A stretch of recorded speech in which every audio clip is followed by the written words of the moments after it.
आज करने वाले हैं कार्बन कंपाउंड्स का नेक्स्ट टॉपिक, जो कि है हमारा फंक्शनल ग्रुप और होमोलोगस सीरीज। और भाई जो समझते चल रहे हो ना, एक बार में समझते हुए चलो, क्योंकि अब टाइम नहीं है। आप ये सोच रहे हो कि चलो अभी तो ऐसे ही देख लेते हैं, फिर उसके बाद जब करने बैठेंगे, रिवाइज करने बैठेंगे, तब एक बार दोबारा अच्छे से कर लेंगे, तो नहीं, इतना टाइम नहीं है। डेटशीट देखी होगी, टाइम रहेगी इतना कि 15 से तो पेपर स्टार्ट है। इस बार तो फेब में पेपर निपट जाएंगे लगभग, मैक्सिमम जो मेन सब्जेक्ट हैं आपके। तो कहने को तो 3 पौने 3 महीने है, लेकिन एक्चुअल में सिर्फ 2 ही महीने है, क्योंकि फरवरी में तो उसी पेपर का पढ़ना स्टार्ट कर दोगे जिसका पेपर आने वाला है, उससे नेक्स्ट पेपर के बारे में। तो आपके पास एक दिसंबर एक जनवरी है, इन ही 2 महीनों को यूटिलाइज करना है। इन 2 ही महीनों में सही तरीके से कर लोगे, रिजल्ट बन जाएगा। इन दोनों महीनों में लैग कर दोगे तो रिजल्ट भी लैग होता चला जाएगा। फिर होगा क्या पता, क्या पेपर करने बैठोगे, एक क्वेश्चन देख लोगे आप, चाहे किसी भी चैप्टर से आपने क्वेश्चन देखा, आप कहोगे अरे यार ये चैप्टर में सही से पढ़ लेता ना उस टाइम पे, तो मार्क्स आ जाते मेरे। तो ये वही टाइम है जो सही से पढ़ने वाला टाइम है। तो इस टाइम को यूटिलाइज करो। अब जो टाइम आपके पास है, जो मिनिमम से मिनिमम टाइम आपके पास बचा है, इसको किस तरीके से मैक्सिमम तरीके से आप यूटिलाइज कर सकते हो, ये आपको देखना है, स्ट्रेटेजी बनानी है। जिसने पहले से सब कुछ कर रखा है, ये 2 महीने लगा दे अच्छे से रिविजन के लिए, और जिसने नहीं कर रखा तो वो ये 2 महीने अच्छे से डेडिकेट करे, ताकि अपना सारा सिलेबस कंप्लीट कर सको। और ज्यादा डिटेल में घुसने की जरूरत नहीं है। अभी फिलहाल जो आपको फोकस करना है, एग्जाम पॉइंट ऑफ व्यू से फोकस करना है, तो एग्जाम पॉइंट ऑफ व्यू से जो जो टॉपिक्स हैं सारे अच्छे से करते चलो। खुद प्लान बनाओ, स्ट्रेटेजी बनाओ। किसी और का टाइम टेबल फॉलो करके, किसी और की स्ट्रेटेजी फॉलो करके कुछ नहीं होगा। हर एक इंडिविजुअल डिफरेंट होता है, उसकी अपनी कैपेसिटी है, अपना माइंडसेट है, अपना सिलेबस जो उसने कवर कर रखा है वो सब उसका है। उसके अकॉर्डिंग आपको बनाना है। हाँ, एक रफ आउटलाइन देख सकते हो, बट अपनी स्ट्रेटेजी खुद बनाओ कि कैसे इन 2 महीने में कम से कम टाइम में अपना मैक्सिमम एफर्ट आप डालोगे। किस तरीके से तुम 2 महीने में अपना सारा सिलेबस करने वाले हो। और सारा सा मतलब क्या है, एनसीईआरटी के सारे इंटेक्स और बैक के questions plus exemplar plus PYQ, और उसके बाद सैंपल पेपर की एटलीस्ट 1 से 2 बुक्स। इतना आपका हो जाना चाहिए। और सिर्फ साइंस का नहीं करना है, सब एसएसटी का भी करना है, मैथ्स का भी करना है, इंग्लिश का भी करना है, हिंदी का भी करना है। अब इंग्लिश हिंदी को ग्रांटेड ले लेते हैं, कहते हैं भाई पेपर से पहले पढ़ेंगे। तो भाई जिनका एम सिर्फ 60%, 70%, 80% तक, या बस ये है कि बस चलो 10th क्लास निकाले, वो तो जैसे मर्जी करें, कोई दिक्कत की बात नहीं है। लेकिन जिनका एम 90 या 95 प्लस है, तो उनको सारे सब्जेक्ट साथ में लेके चलने पड़ेंगे, क्योंकि सिर्फ एक सब्जेक्ट में कंप्लीट या फुल मार्क्स लाने से बात तो बनेगी नहीं, सारे सब्जेक्ट में लेकर आने हैं। तो सोचो, कुछ प्लान बनाओ, ये 2 महीने को कैसे यूटिलाइज करना है कि मैक्सिमम से मैक्सिमम आउटपुट आ सके आपका। और जिन्होंने सब कुछ भी कर रखा है, जो रिवाइज कर रहे हैं, उनको भी बनाने की जरूरत है कि और क्या क्या करें, वो क्या सैंपल पेपर, क्या चीज, क्या प्रैक्टिस करें कि उनकी मैक्सिमम से मैक्सिमम प्रैक्टिस हो जाए, कुछ भी बचे ना। क्योंकि सिर्फ समझना काफी नहीं है, जैसे कि मैं हर बार बोलता हूँ, आप वीडियो देख के समझ लोगे, आपको लगेगा कि आपको आ गया, ठीक है, उस टाइम के लिए आ जाएगा, लेकिन 2 दिन 3 दिन 4 दिन बाद फिर वो फ्लैश आउट हो जाएगा सारा दिमाग से। क्यों? क्योंकि प्रैक्टिस नहीं करी। जब तक प्रैक्टिस नहीं होगी, दिमाग में वो चीज बैठेगी नहीं, दिमाग उसको अडेप्ट नहीं करेगा, पकड़ेगा नहीं उसको कि हाँ ये चीज ऐसे है। अगर आप ये सोचते हो कि भाई मैं तो आंसर बना के अपने आप लिख दूंगा, मुझे बस समझ आना चाहिए, ठीक है, होता है, ऐसे होते हैं बच्चे, लेकिन उसमें दिक्कत क्या आती है, अगर प्रैक्टिस नहीं होगी तो दिक्कत क्या आएगी। 3 घंटे का पेपर है, अगर आप सारे क्वेश्चन वहां पे फ्रेम करने बैठ गए अपने आप से, तो बेशक से आप अच्छे से फ्रेम कर लोगे, कोई दिक्कत की बात नहीं, लेकिन टाइम लगेगा। फिर लास्ट में आते आते ऐसा हो जाएगा कि बस किसी तरह पेपर को निपटाना है। तो प्रैक्टिस क्यों जरूरी है? प्रैक्टिस इसलिए जरूरी है ताकि जब क्वेश्चंस आपके पास आए तो आपको फटाफट से उनका आंसर आता हो, उसमें टाइम आपका कम लगे। फिर उसके बाद आपने प्रैक्टिस भी करनी है, उस टाइम करते करते दिमाग में कोई नया पॉइंट आ जाए, वो भी आप ऐड कर सकते हो, तो आंसर की क्वालिटी इंप्रूव हो जाती है इसके अंदर। एक चीज आपने सिर्फ एक बार कर रखी है, और एक चीज वही आपने बार बार प्रैक्टिस कर रखी है, तो आउटपुट ज्यादा किसमें अच्छा आएगा, जो एक बार कर रखा है या बार बार प्रैक्टिस कर रखी है।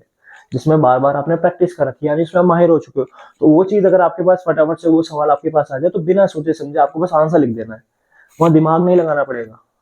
कुछ क्वेश्चंस होंगे ऐसे जो आप कितने क्वेश्चंस प्रैक्टिस कर लो, 1000 कर लो, 2000 कर लो, फिर भी एक आधा क्वेश्चन आपको ऐसा दिख जाएगा जो आपको लगेगा यार ये तो हमने नहीं देखा था। तो वहां लगाओ दिमाग, वहां अपने स्किल्स यूज करो कि आंसर फ्रेम कैसे कर सकते हैं हम। बाकी सबके लिए छोड़ दो ना, प्रैक्टिस करो, टाइम है तो। और इतना कम टाइम भी नहीं है कि प्रैक्टिस ही ना हो सके, हो सकती है। ये सब आपको प्लान करना है, टाइम टेबल बनाना है, स्ट्रेटेजी बनानी है कि किस तरीके से इन 2 महीने को आप मैक्सिमम तरीके से यूटिलाइज कर सकते हो, और उसके अकॉर्डिंग उस पर फिर स्टिक रहो। मेन बात है, प्लान बनाना तो आसान होता है, बना लेते हैं सब, आराम से बना लेते हैं, और सोचने में भी अच्छा लगता है यार, एक हफ्ते में ये निपटा लूंगा, दूसरे हफ्ते में ये निपटा लूंगा, 1 महीने में मेरे इतना हो जाएगा, 2 महीने में इतना हो जाएगा। लेकिन मेन बात होती है उस पर स्टिक कौन रहता है, वो है डिटर्मिनेशन की चीज। तो मेन जो है ना वो उस पर स्टिक रहने वाली बात है कि आप अपनी स्ट्रेटेजी पे, अपने प्लान पे कितनी देर तक स्टिक रहते हो, समझे। टाइम है कम, एफर्ट डालने हैं मैक्सिमम, ताकि रिजल्ट आए एकदम प्रीमियम। तो खैर फिलहाल ये चैप्टर कंप्लीट करते हैं, तो माइंड को अपना पूरा यहाँ फोकस कर लो और स्टार्ट करते हैं चैप्टर।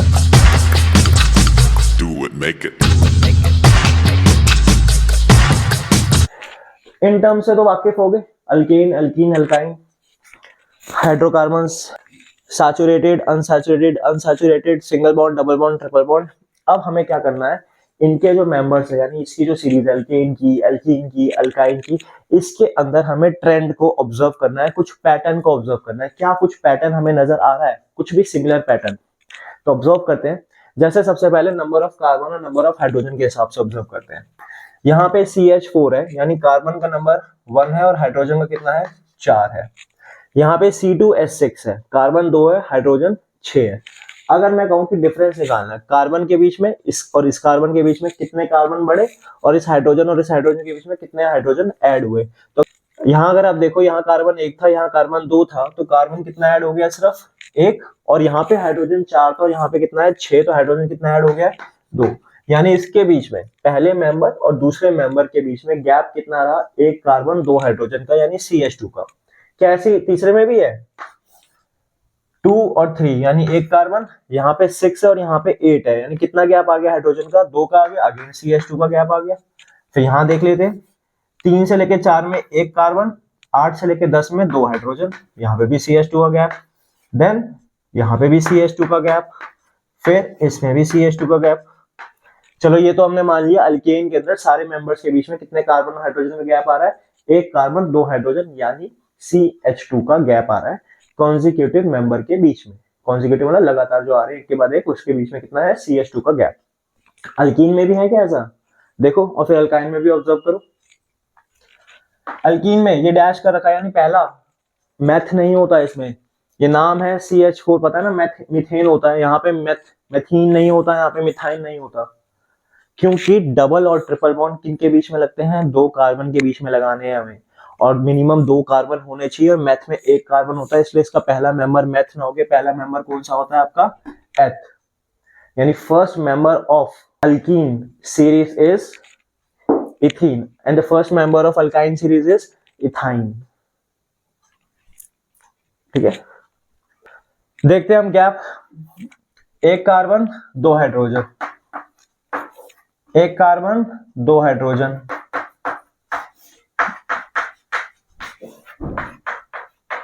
1 कार्बन 2 हाइड्रोजन, यहाँ पे भी 1 कार्बन 2 हाइड्रोजन।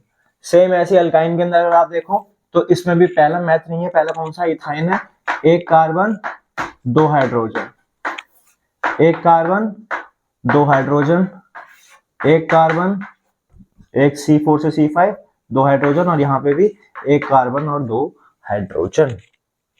यानी एक पैटर्न तो हमने देख लिया कि एक ही सीरीज में एक मेंबर और दूसरे मेंबर के बीच में कितना गैप होगा, CH2 का गैप होगा। अब दूसरा जो है ना, इनके मॉलिक्यूलर मास का डिफरेंस चेक कर लेते हैं कि एक मेंबर से दूसरे मेंबर के बीच में कितना मॉलिक्यूलर मास का डिफरेंस आ रहा है।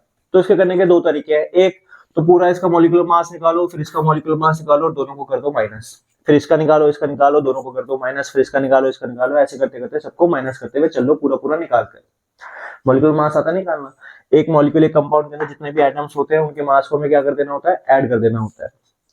दूसरा तरीका क्या है कि हमें पता कि भाई गैप कितने का है, CH2 ये तो हमने देख लिया, इतने इतने कार्बन और इतने इतने हाइड्रोजन का गैप है, तो इतने का ही हम मॉलिक्यूलर मास निकाल लेते हैं।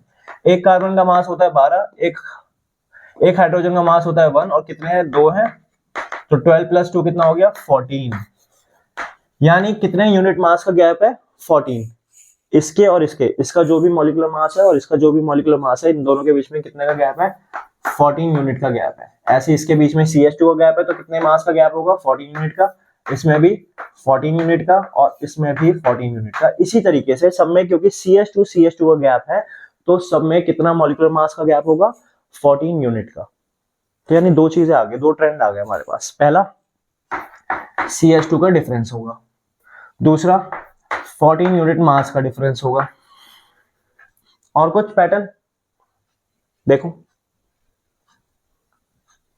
जनरल फॉर्मूला, हर एक सीरीज का एक फिक्स जनरल फॉर्मूला होता है। जैसे कि अल्कीन का जनरल फॉर्मूला क्या है, CnH2n+2।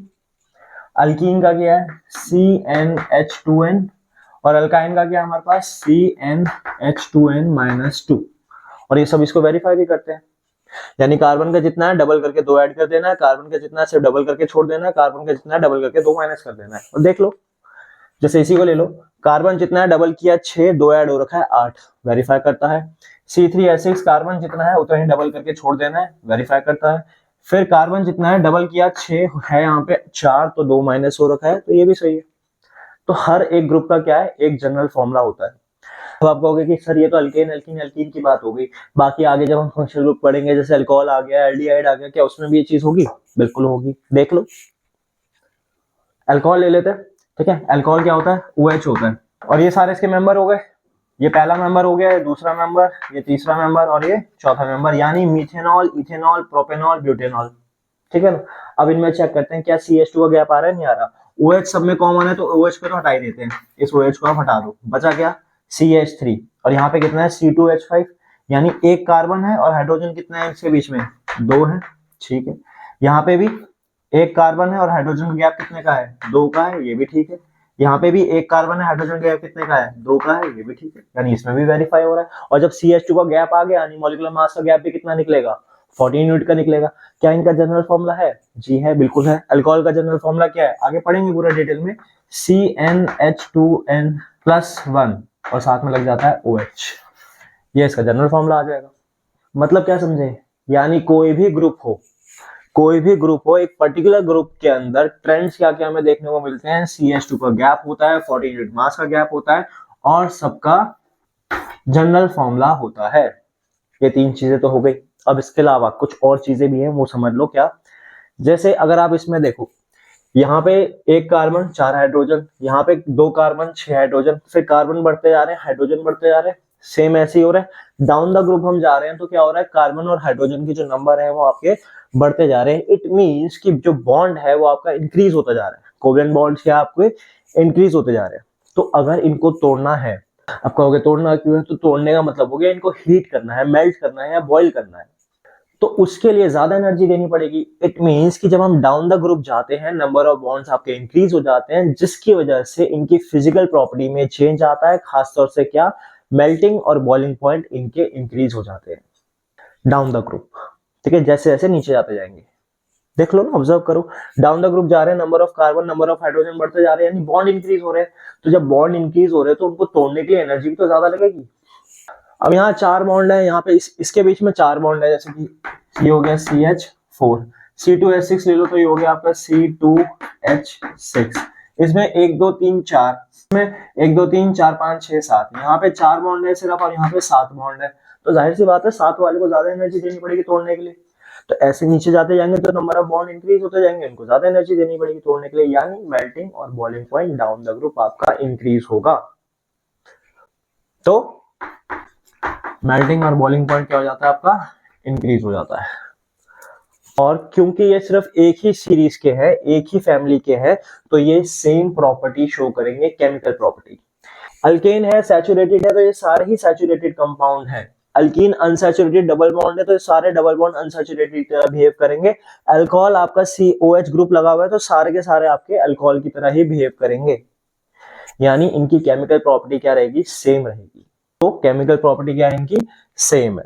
अब हमने क्या क्या ट्रेंड्स देख लिए, एक हमने देखा कि CH2 का गैप है, एक 14 यूनिट मास का गैप है, जनरल मॉलिक्यूलर फॉर्मूला है, फिर मेल्टिंग बॉइलिंग पॉइंट इंक्रीज हो जाएगा, यानी फिजिकल प्रॉपर्टी चेंज हो जाएगी, और केमिकल प्रॉपर्टी जो है वो आपकी सेम रहेगी। तो ये 5 चीजें देखी, और ये 5 चीजें जो एक ग्रुप वेरीफाई करता है, एक सीरीज जो वेरीफाई करती है, उसी को बोलते हैं होमोलोगस सीरीज।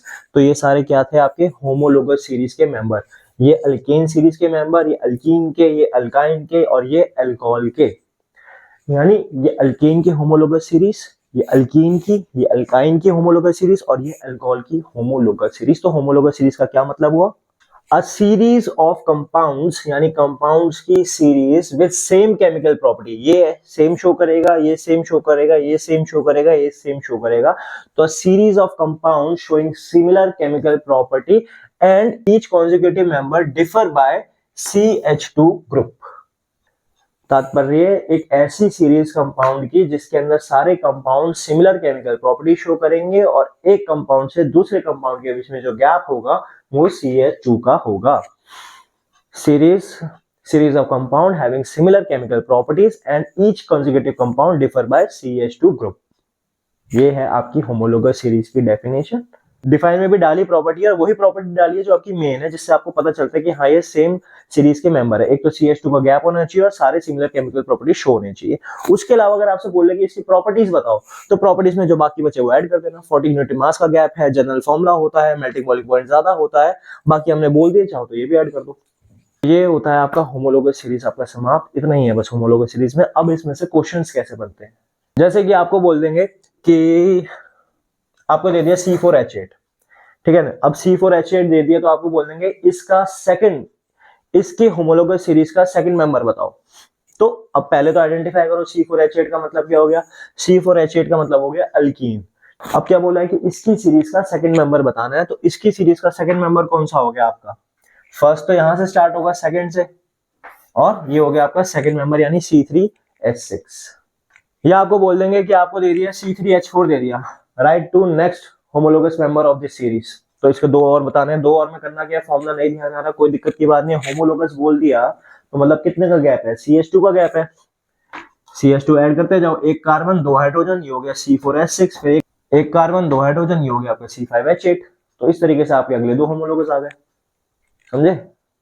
या तो आपको कोई भी कंपाउंड दे देंगे, उसकी आपको बताना होगी कौन सी होमोलोगस सीरीज से बिलोंग करता है। जैसे ये ले लिया C4H10, आपको बोल देंगे भाई कौन सी होमोलोगस सीरीज से बिलोंग करता है। ये नीचे ऑप्शंस में दे रखा होगा, तो हमें पता है यार C4H10 का फॉर्मूला देखो क्या है, CnH2n+2 है। कार्बन जितना है डबल कर दिया, उसको 2 ऐड कर रखा है यानी 4 है, 8 होना चाहिए था 10 है, यानी अल्केन है। तो कौन सी मेंबर से बिलोंग कर रहा है, कौन से ग्रुप से बिलोंग कर रहा है, ये अल्केन के ग्रुप से बिलोंग कर रहा है। चलो एक आप बताओ, जैसे फॉर एग्जांपल आपको दे दिया C3H7OH, ये आपको दे दिया और आपको बोला गया कि भाई इस सीरीज का, ये कौन सी सीरीज से बिलोंग कर रहा है ये बताना है, और इसकी सीरीज का फिफ्थ मेंबर बताना है कौन होगा। तो सबसे पहले तो आइडेंटिफाई करो यही कौन है। C3H5OH, हमने देखा क्या है ये OH मतलब अल्कोहल है, यानी ये अल्कोहल की सीरीज से बिलोंग कर रहा है, ठीक है। पहला आंसर आ गया कि इसके होमोलोग कौन सी होमोलोगस सीरीज से बिलोंग कर रहा है, अल्कोहल की। फिर 3 लगा हुआ है यानी ये थर्ड मेंबर है। आपको कौन सा बताना है, इसका फिफ्थ मेंबर बताना है। तो फिफ्थ कौन सा हो जाएगा, सीधा सीधा इसमें या तो फॉर्मूला लिख के कर सकते हो तो बहुत अच्छी बात है, फॉर्मूला लिख के नहीं कर सकते, फिफ्थ पे जाना है तो क्या ऐड करना है आपको, CH2 और CH2। एक बार CH2 ऐड करोगे तो कितना हो जाएगा, C4H9OH। फिर एक बार CH2 ऐड करोगे तो कितना हो जाएगा, ये C5H11OH। ये आ गया आपके अगले फिफ्थ मेंबर। होमोलोगस सीरीज में इस तरीके से आपके क्वेश्चंस आएंगे, और ज्यादा बड़े मार्क्स के क्वेश्चन नहीं आते, 2 मार्क्स के 1 मार्क का जनरली इसमें से बनेगा। हाँ, अगर ये पूछ लिया कि होमोलोगस सीरीज क्या होती है, डिफाइन करो, प्रॉपर्टीज लिखो, एग्जांपल दो, तो हो सकता है 3 नंबर का बन जाए, लेकिन जनरली इसमें से शॉर्ट क्वेश्चन ही बनते हैं। तो क्लियर है होमोलोगस सीरीज। आगे बढ़े। अब जो नेक्स्ट सेकंड चीज है वो है इसमें फंक्शनल ग्रुप। फंक्शनल ग्रुप क्या होते हैं, वैसे तो इसके नाम में ही इसकी डेफिनेशन है कि फंक्शनल ग्रुप क्या है। डेफिनेशन के हिसाब से बात करें, एटम तो एटम या फिर group of atom that determines the chemical property of the hydrocarbon. ये तो होगी टेक्निकल लैंग्वेज। अब साधारण शब्दों में मतलब क्या है, तो उसको पहले ही समझो। जैसे पेंटेन की चेन ले लिया आपने, अब पेंटेन की चेन लेने के बाद, अच्छा जहां पे कुछ नहीं है वो हाइड्रोजन है, ऑटोमेटिकली फिर से 1 2 3 1 2 1 2 1 2 1 2 3, ये सारे क्या है, हाइड्रोजन। कार्बन है कितने, 5, सारे सिंगल बॉन्ड है, तो नाम क्या है इसका, पेंटेन। सीधा साधा हमारा पेंटेन था, बिल्कुल सैचुरेटेड था, कोई दिक्कत नहीं थी इसके साथ। लेकिन हुआ क्या, इसके पास आ गया OH मतलब अल्कोहल। तो ये पूरा का पूरा क्या हो गया, अल्कोहलिक। सैचुरेटेड हाइड्रोकार्बन से, मतलब ये अल्केन से पूरा का पूरा किसमें चेंज हो गया, अल्कोहल के अंदर चेंज हो गया, अल्कोहलिक बन गया है पूरा का पूरा। यानी एक अल्कोहल का ग्रुप पूरी चेन को क्या बना देता है, अल्कोहलिक बना देता है। इसका मतलब ये हुआ कि जैसे आपने OH क्या है यहाँ पे, फंक्शनल ग्रुप, यानी जैसे आपने OH फंक्शनल ग्रुप लगाया, इस पूरी चेन का जो फंक्शन है वो ही चेंज हो गया। जो सिर्फ सैचुरेटेड हाइड्रोकार्बन था, अब वो क्या बन चुका है, अल्कोहल की चेन बन चुका है। यानी पहले अगर इसका नाम OH लगने से पहले इसका नाम अगर पेंटेन था, तो अब ये क्या बन चुका है, पेंटेनॉल। यानी अल्कोहल इसके अंदर आ गया, यानी अभी अल्केन का मेंबर नहीं रहा होमोलोगस का, अभी किसका बन गया है, अल्कोहल का मेंबर बन गया है। दूसरा एग्जांपल लेते हैं, अब यहाँ पे OH के हम लगा देते हैं CHO। जब CHO नहीं था, इसके 1 2 3 4 5 कार्बन थे, सीधी सीधी चेन थी, यानी ये क्या था आपका, बिना CHO के पेंटेन था। लेकिन जैसे ही आपने एक CHO लगा दिया, CHO है एल्डिहाइड का, अभी पढ़ेंगे, तो CHO फंक्शनल ग्रुप कौन सा है, एल्डिहाइड का है, तो यानी अब ये क्या बन गया, अब क्योंकि एक कार्बन एल्डिहाइड की तरफ से भी आ गया, तो ये आपका बन चुका है हेक्सेनल, यानी अभी हेक्सेनल बन गया। यानी एक फंक्शन ग्रुप लगते ही पूरे हाइड्रोकार्बन की जो चेन है उसकी प्रॉपर्टी चेंज हो जाती है। तो अगर सिंपल सरल लैंग्वेज में बोले तो इसका मतलब क्या है, फंक्शनल ग्रुप्स ऐसे एटम या ग्रुप ऑफ एटम है कि जब वो चेन में जुड़ते हैं तो उस पूरी चेन का फंक्शन डिसाइड करते हैं कि वो क्या करेगा। तो कुछ ही एटम्स की वजह से पूरी हाइड्रोकार्बन का क्या है, पूरा फंक्शन चेंज हो गया, इंटायरली डिफरेंट फंक्शन हो गया, इसलिए इन एटम्स को, ग्रुप ऑफ एटम्स को क्या बोला जाता है, फंक्शनल ग्रुप। समझे। अब कौन कौन से फंक्शनल ग्रुप है, फंक्शनल बहुत सारे टाइप के हैं, 15-20 फंक्शनल ग्रुप हैं आपके पास, लेकिन हमें इतने सारे नहीं करने, ना ही हमें प्रायोरिटी के हिसाब से करना है, ना ही एक चेन में 2 फंक्शनल ग्रुप डालने हैं। 10th क्लास में इंट्रोडक्टरी चैप्टर है, बेसिक चैप्टर है, तो बेसिक ही फंक्शनल ग्रुप करने हैं, डिटेल में बिल्कुल नहीं जाना है। और खासतौर से आप जब एग्जाम पॉइंट ऑफ व्यू से आप कर रहे हो तो बिल्कुल जो मेन है सिर्फ वही देखना है, और उसमें हमारे पास बस ये फंक्शनल ग्रुप है। ये सारे हैं आपके फंक्शनल ग्रुप्स जो आपको मेन देखने हैं। कौन कौन से, हैलाइड्स, अल्कोहल, एल्डिहाइड्स, कीटोन और कार्बोक्सिलिक, बस, और कोई नहीं देखना। एक एस्टर और आएगा, एस्टर हम आगे पढ़ेंगे कि एस्टरिफिकेशन पूरा जो रिएक्शन है वो कैसे होता है, किस तरीके से एस्टर बनता है, लेकिन उसमें भी आपको ज्यादा डिफरेंट टाइप के एस्टर नहीं बनाने, 1-2 एस्टर बनाना है, इसलिए फंक्शनल ग्रुप में ऐड नहीं किया। तो जो मेन आपको करने हैं फंक्शनल ग्रुप, वो बस यही करने हैं। इसमें आपका अल्कीन और अल्काइन भी आते हैं फंक्शनल ग्रुप के अंदर, लेकिन वो हम पहले कर चुके। हमने अल्कीन की सीरीज बना के देख ली, अल्काइन की सीरीज बना के देख ली, उनको आइडेंटिफाई करना भी आ गया, तो वो अब दोबारा नहीं करना। तो जो अनसैचुरेटेड थे ना आपके हाइड्रोकार्बन, अल्कीन, अल्काइन, वो भी क्या थे, फंक्शनल ग्रुप थे, डबल बॉन्ड और ट्रिपल बॉन्ड वाले। मेन जो आपको देखने हैं वो ये 5 है, बस एक एक पिक करते हैं, समझते हुए चलते हैं। जैसे कि सबसे पहले आपके पास हैलाइड्स। हैलाइड्स जो है ये बेसिकली क्या होते हैं, हेलोजन। पीरियोडिक टेबल, हालांकि 10th क्लास में 5th चैप्टर तो डिलीट कर दिया है, लेकिन उसमें जब आप पीरियोडिक टेबल पढ़ते हो तो पीरियोडिक टेबल में जो 17 ग्रुप होता है, तो 17 ग्रुप किसका होता है, हेलोजन का होता है, जिनकी वैलेंसी -1 होती है। क्लोरीन, फ्लोरीन, ब्रोमीन, आयोडीन, ये सारी चीजें होती हैं उसके अंदर। वो जब आपके चेन में जुड़ते हैं तो वो आपके क्या बन जाते हैं, हैलाइड्स बन जाते हैं। जैसे कि क्लोरीन, फ्लोरीन, ब्रोमीन और आयोडीन, ये जब जुड़ा हुआ होगा, जैसे कि ये चेन हो गई। अब ये चेन 4 कार्बन की है, 1 2 3 4, तो इसका नाम क्या हो गया आपका, और सारे सिंगल बॉन्ड है। फिर से बता रहा हूँ, जितने भी हम फंक्शन ग्रुप लगाएंगे सारे सिंगल बॉन्ड में लगाने हैं, लगने को डबल ट्रिपल पे भी ले सकते हैं, लेकिन हम सिर्फ सैचुरेटेड चेन में लगाएंगे, क्योंकि 10th क्लास में बेसिक में बस इतना ही है, इससे ज्यादा नहीं करना। ठीक है, तो सिंगल सिंगल बॉन्ड यानी एन है और 4 कार्बन है, तो इसका नाम तो क्या हो गया, ब्यूटेन। तो सबसे पहले तो मेन चेन आप दे दो, क्या नाम है इसका, ब्यूटेन। अब क्योंकि ये क्लोरीन है, यहाँ पे Cl है ना, क्लोरीन, तो क्लोरीन का क्या बन जाएगा, क्लोरो, फ्लोरीन का फ्लोरो, ब्रोमीन का ब्रोमो, आयोडीन का आयोडो, और ये एज अ प्रीफिक्स लगेंगे नाम। प्रीफिक्स मतलब जो मेन चेन का नाम है उससे पहले, तो ये जो Cl है यही आपका क्या बन जाएगा, क्लोरो, यानी ये हो गया आपका क्लोरोब्यूटेन। समझे। एक और एग्जांपल लेते हैं, जैसे कि ये वाली चेन। अब इसके अंदर पहले मेन चेन आइडेंटिफाई करो, 1 2 3 4 और ये 5, ये सारी क्या है आपकी मेन चेन होगी 5 कार्बन की। अब ये पहले नंबर पे तो जुड़ा नहीं है, तो जहां पे जुड़ा उसका नंबर देना पड़ेगा हमें। तो 1 2 3 4 5 यहाँ से आ रहा है सेकंड नंबर, और 1 2 3 4 यहाँ से आ रहा है फोर्थ नंबर। देते कौन सा, हमेशा छोटा नंबर देते हैं। तो सेकंड नंबर पे कौन जुड़ा हुआ है हमारा, ब्रोमीन जुड़ा हुआ है, जिसका क्या बन जाता है, ब्रोमो। तो इसका नाम क्या है, 2 ब्रोमो पेंटेन। समझे बात। तो इस तरीके से नाम देना है। अब इसी चेन में मान लो अगर आप फ्लोरीन जोड़ देते हो तो आपका क्या बन जाएगा, फ्लोरोब्यूटेन। इसी चेन के अंदर आप आयोडीन जोड़ दोगे तो वो क्या बन जाएगा, आयोडोब्यूटेन। तो ये सिंपल है, इसमें ज्यादा कुछ कॉम्प्लिकेशन नहीं है। बस ये ध्यान रखो, ये प्रीफिक्स यानी ये पहले लिखे जाएंगे, क्लोरो, फ्लोरो, ब्रोमो, आयोडो। और अगर दूसरे पहले के अलावा किसी और नंबर पे तो वो नंबर दे देना। जैसे यहाँ पे दूसरे नंबर पे तो 2 ब्रोमो पेंटेन कर दिया, यही क्लोरीन होता, यहाँ पे तो 2 क्लोरो पेंटेन हो जाता, फ्लोरीन होता तो 2 फ्लोरो पेंटेन हो जाता, आयोडीन होता तो 2 आयोडो पेंटेन हो जाता। समझे। अब बात करते हैं अल्कोहल की, जो कि आपका थोड़ा मेन आ जाता है। अल्कोहल के अंदर जो इसकी पहचान है वो क्या है, OH। आपको चेन के अंदर कोई भी चेन होगी आपकी सैचुरेटेड हाइड्रोकार्बन की लंबी से, उसमें OH नजर आएगा। और जब अल्कोहल का नाम देंगे तो यहाँ पे लगेगा लास्ट में ऑल, क्या, ऑल लगेगा और ये एज अ सफिक्स यानी ना लास्ट में लिखा जाएगा, ऑल जो है वो लास्ट में जोड़ा जाएगा। कैसे? जैसे कि सिंपल सी चेन है, 3 कार्बन की चेन है और आपको यहाँ पे लगा दिया OH, तो 3 कार्बन की चेन का मतलब क्या हो गया, ये प्रोपेन, 3 कार्बन मतलब प्रोपेन, और क्योंकि अल्कोहल जुड़ा हुआ है और लास्ट में अल्कोहल के लिए क्या लगता है, ऑल, तो ये हो जाएगा प्रोपेन ऑल, तो क्या नाम बन गया इसका, प्रोपेनॉल। ऐसे अगर 4 कार्बन की चेन है तो ब्यूटेनॉल हो जाएगा, 5 कार्बन की चेन है तो पेंटेनॉल हो जाएगा, 6 कार्बन की चेन है तो हेक्सेनॉल हो जाएगा, अगर पहले नंबर पे लगा है। और ये अगर इसका नंबर चेंज कर देते हैं, यहां से हटा के मैं मान लो एक कार्बन यहाँ लगा देता हूँ, अब अगर देखा जाए तो ये पहले नंबर पे आया नहीं, कहाँ पे आ गया, ये दूसरे नंबर पे आ गया। यहां से काउंट करेंगे तो दूसरा नंबर, यहां से काउंट करेंगे तो 1 2 3 चौथा नंबर। नंबर कौन सा देना है, हमेशा शॉर्टेस्ट नंबर देना है। तो दूसरे नंबर पे जुड़ा है अल्कोहल ग्रुप, तो 2 तो दे दिया, अब नाम कैसे करें, तो चेन कितने की है, 1 2 3 4 5, 5 मतलब पेंटेन, और कौन सा है, ऑल ग्रुप है, तो ये हो गया 2 पेंटेनॉल। समझे? या दूसरे तरीके से दे सकते हो, आपने पहले लिखा पेंटेन और उसके बाद दूसरे नंबर पे ऑल लगा हुआ है, अल्कोहल लगा हुआ है, तो पेंटेन 2 ऑल, ये भी नाम ठीक है, दोनों नाम ठीक है, दोनों का सेम ही मतलब है। 2 पेंटेनॉल बोलोगे तब भी उसका मतलब है कि पेंटेन के चेन में दूसरे नंबर पे अल्कोहल ग्रुप लगा हुआ है, पेंटेन 2 ऑल बोलोगे इसका भी वही मतलब है, पेंटेन की चेन में दूसरे नंबर पे अल्कोहल ग्रुप लिखा हुआ है। जनरली ऐसे देखने को मिलता है, तो इसलिए हम इस तरीके से लिख लेते हैं। समझे बात को?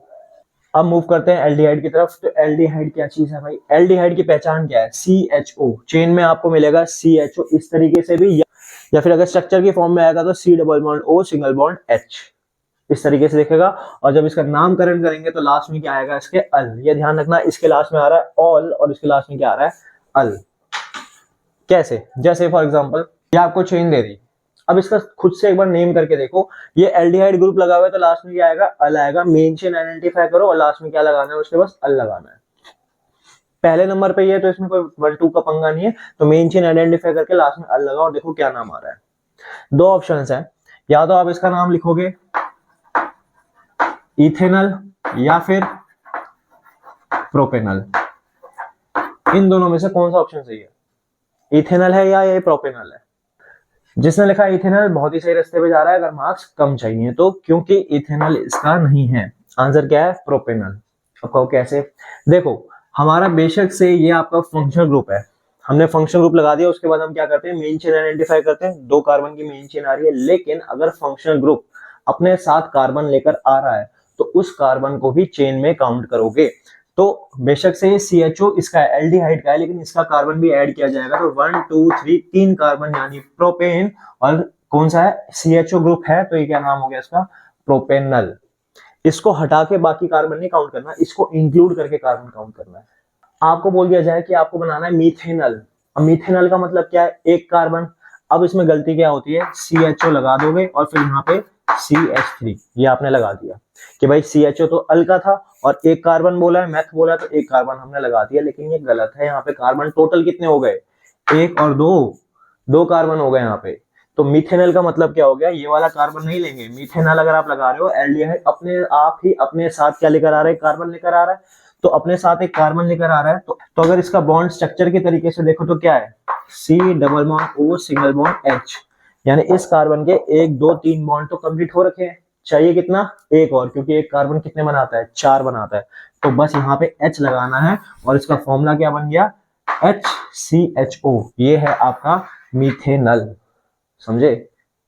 बस इतना ही, एक कार्बन अलग से ऐड नहीं करना, क्योंकि जैसे आपने पहले किया था कि यहाँ पे H की जगह आपने अगर यहाँ पे CH3 ऐड कर दिया तो ये क्या बन गया, 2 कार्बन वाला, ये इथेनॉल बन गया, यानी CH3 CHO क्या बन गया, इथेनॉल, क्योंकि 2 कार्बन आ गए इसके अंदर। समझे बात? अगर फंक्शन ग्रुप अपने साथ कार्बन लेकर आ रहा है तो चेन में उसको भी काउंट करेंगे। अभी हमें ना कुछ कंपाउंड दे रखे हैं, इनकी नेमिंग करने की कोशिश करते हैं। जैसे कि पहला, इसका बताओ क्या होगा, अब C double bond O single bond H, ये किसका होता है, आपका एल्डिहाइड का। अब देखो जाहिर सी बात है एल्डिहाइड पढ़े हैं, लेकिन फिर भी आइडेंटिफाई करके देखो, C double bond O single bond H किसका है, ये आपका एल्डिहाइड का है, यानी ये एल्डिहाइड ग्रुप है, लेकिन साथ में एक H और जोड़ रखा है, तो इसका मतलब क्या है, ये चारों बॉन्ड कार्बन के कंप्लीटेड है और एक कार्बन है, कौन सा हो गया ये, मीथेनल, मीथेनल। मीथेन इसलिए क्योंकि एक कार्बन है, और अल इसलिए क्योंकि CHO ग्रुप जुड़ा हुआ है। ठीक है, यहां पर आते हैं CH3CHO।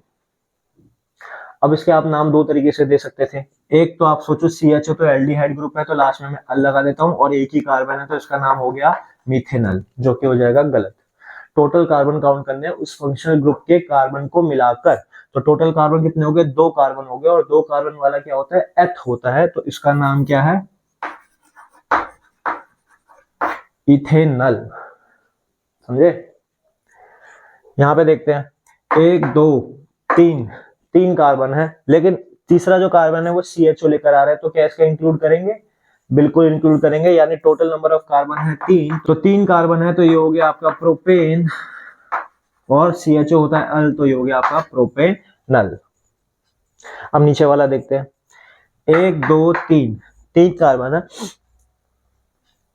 इसमें भी 3 थे, इसमें भी 3 है, तो फर्क क्या है, फर्क बस इस चीज का बनाने के तरीके से। यहाँ पे जो एल्डिहाइड ऐड किया है कैसे ऐड कर दिया, डायरेक्टली CHO के तरीके से, और यहाँ पे जो एल्डिहाइड ऐड किया है वो कैसे किया, पूरे स्ट्रक्चर के फॉर्म में, बात एक ही है। ठीक है ना, तो यहाँ पे भी 3 कार्बन है, और ये लास्ट वाला एल्डिहाइड है, तो ये भी क्या है आपका प्रोपेनल है।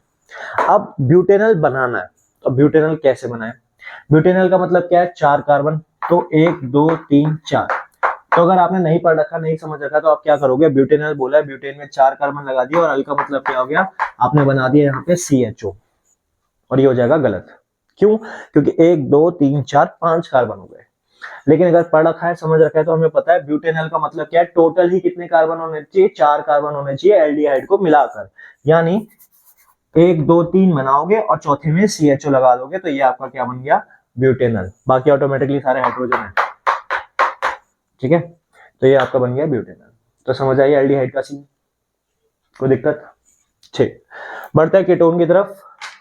अब कीटोन की पहचान क्या है, कीटोन की पहचान क्या है, आपको CO दिखेगा, और ये RR क्या बना है, RR का मतलब होता है एक कंपाउंड के आसपास अल्काइल ग्रुप जुड़ा हुआ है, यानी सिंपल बोले तो कार्बन जुड़े हुए हैं, यानी हमेशा CO के आसपास कोई ना कोई कार्बन आपका जुड़ा होगा, 2 भी हो सकते हैं 10 भी हो सकते हैं, यानी वो हमेशा 2 कार्बन के बीच में आएगा।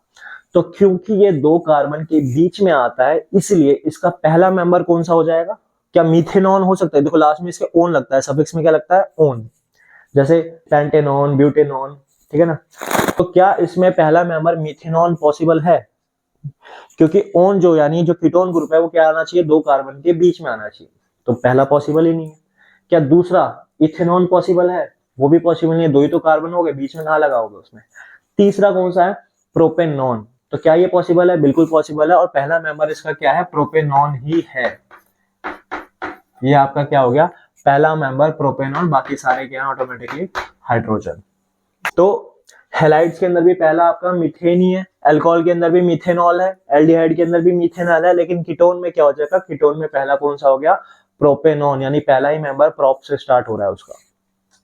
क्यों हो रहा है, रीजन समझ गए, क्योंकि कीटोन ग्रुप जो है वो 2 कार्बन के बीच में आता है, तो इसका नाम क्या हो गया, प्रोपेन, जैसे लिखते हैं वैसे ही लिखेंगे, प्रोपेन, और क्योंकि ये कीटोन ग्रुप है तो लास्ट में बस ओन लगा देना है। ठीक है, ये क्या हो जाएगा, 1 2 3 4 कार्बन है, तो 4 कार्बन और डबल बॉन्ड O, यानी कीटोन ग्रुप है, तो ये हो गया आपका ब्यूटेनॉन हो जाएगा आपका, ऐसी पेंटेनॉन, हेक्सेनॉन, सिंपल है। ठीक है ना, बस ये ध्यान रखना पहला मेंबर क्या है इसका, प्रोपेनॉन, और इसमें से पूछ लेंगे, आपको बोल दिया जाएगा कि बताओ कीटोन ग्रुप का, कीटोन होमोलोगस सीरीज का सेकंड मेंबर बताओ कौन सा है, तो फर्स्ट अगर प्रोप है तो सेकंड कौन सा होगा, ब्यूट होगा, थर्ड कौन सा होगा, पेंट होगा। समझे बात को?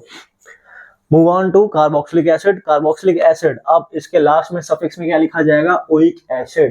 ये तो आपने एसिड बेसिस में पढ़ा हुआ ना, formic acid, methanoic acid, ethanoic acid. ठीक है ना, ओइक एसिड लास्ट में लगा है, तो इसमें भी पहला मैथ से स्टार्ट होता है, methanoic, ethanoic, propanoic, butanoic, pentanoic and hexanoic वगैरह। पहचान, पहचान क्या है इसकी, COOH लगा होगा, और स्ट्रक्चर के फॉर्म में इस तरीके से, जैसे कि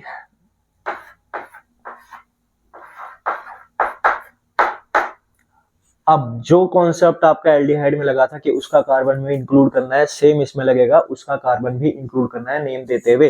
तो टोटल कार्बन कितने हैं, 1 2 3, यानी इसका नाम क्या हो गया, प्रोपेन, और लास्ट में क्या है, कार्बोक्सिलिक है तो ओइक एसिड, ये हो गया प्रोपेनोइक एसिड। दिक्कत आती है पहला वाला बनाने में, इसका भी पहला और इसका भी पहला। अब इसका पहला देखते हैं क्या है। पहला मेंबर मतलब क्या हो गया, सिर्फ एक ही कार्बन रखना है। अब एक कार्बन कार्बोक्सिलिक के पास इस तरीके से है, C double bond O single bond OH, यानी एक कार्बन बनाता है 4, ऑलरेडी उसके बन चुके हैं 1 2 और 3। तो चौथा बॉन्ड किसके साथ बनाएगा, कार्बन के साथ, क्योंकि अगर वो कार्बन के साथ बना लेते तो कार्बन तो 2 हो गए, वो बन गया क्या, इथेनोइक बन गया। बनाना क्या है, मिथेनोइक, कार्बन रहना चाहिए 1। तो क्या लगाओगे यहाँ पे, सिर्फ हाइड्रोजन। तो इसका फॉर्मूला क्या बन गया, HCOOH, ये है आपका मिथेनोइक एसिड। और इसी के अंदर इथेनोइक बनाना है तो COOH तो एज इट इज ही रहा, यहाँ पे क्या लग गया, एक कार्बन और, जिसका बन गया CH3COOH। काम खत्म, बस इतना ही है। तो फंक्शनल ग्रुप समझ आए, किस तरीके से नेमिंग देनी है, किस तरीके से आइडेंटिफाई करना है। लास्ट में क्या लगेगा, बस एक प्रीफिक्स इसमें लगना है हैलाइड के अंदर, बाकी सब में क्या है, सफिक्स लगेगा। अल्कोहल का ऑल हो जाएगा, एल्डिहाइड का अल हो जाएगा, कीटोन का ओन हो जाएगा, कार्बोक्सिलिक का ओइक एसिड हो जाएगा। और अगर ये सोच रहे हो सर अगर 2 एक साथ आ गए तो क्या करना है, तो कुछ नहीं करना, वो हमें पढ़ना ही नहीं है। 2 एक साथ नहीं होंगे फिलहाल 10th की क्लास में, क्योंकि उससे नेमिंग और कॉम्प्लिकेटेड हो जाती है। आपने पढ़ा होगा कि अल्कोहल में हाइड्रोक्सी भी लिखते हैं, अब मैं कह रहा हूँ ऑल लेकिन लिखते हैं हाइड्रोक्सी। तो वो होता है जब आप प्रीफिक्स में लगा रहे हो, तो जब 2 एक साथ जुड़े होते हैं तो पहला नाम किसको दें, दूसरा नाम किसको दें, इतनी मगजमारी नहीं करनी, इतना सब नहीं सोचना। आपको एक चेन में एक ही फंक्शनल ग्रुप मिलना है, उसके हिसाब से सिंपल सिंपल पढ़ो बस। बेसिक बेसिक जो एग्जाम पॉइंट ऑफ व्यू से इंपॉर्टेंट है। ये जो 5 फंक्शनल ग्रुप है ये आइडेंटिफाई करने आने चाहिए और इनकी नेमिंग आनी चाहिए, इसके अलावा कुछ नहीं। 2 फंक्शन ग्रुप एक चेन में नहीं करने। और ये जो कह रहा हूँ ये 99% पक्का है। 99% पक्का मतलब मेरी तरफ से मैक्सिमम श्योरिटी होती है, क्योंकि 1% का तो लाइफ का भी भरोसा नहीं है। तो 99% वाला मैक्सिमम श्योरिटी है कि आपको करने क्या है, सिर्फ एक चेन के अंदर एक फंक्शनल ग्रुप करना है। हाँ, उसकी पोजीशन आगे पीछे हो सकती है, उसके नंबरिंग आ सकती है, जैसे अल्कोहल में हमने देखा, इसमें देखा, अगर दूसरे नंबर पे लग गया तो 2 प्रोपेनॉल 2 ब्यूटेनॉल बन गया। तो इस तरीके से नंबरिंग चेंज हो सकती है, लेकिन एक चेन में रहेगा एक ही। इसी के साथ फंक्शनल ग्रुप का टॉपिक पूरा कंप्लीट होता है। इसके अलावा फंक्शनल ग्रुप में कुछ नहीं करना। क्या करना है, आइडेंटिफाई करना आना चाहिए और नेमिंग आनी चाहिए।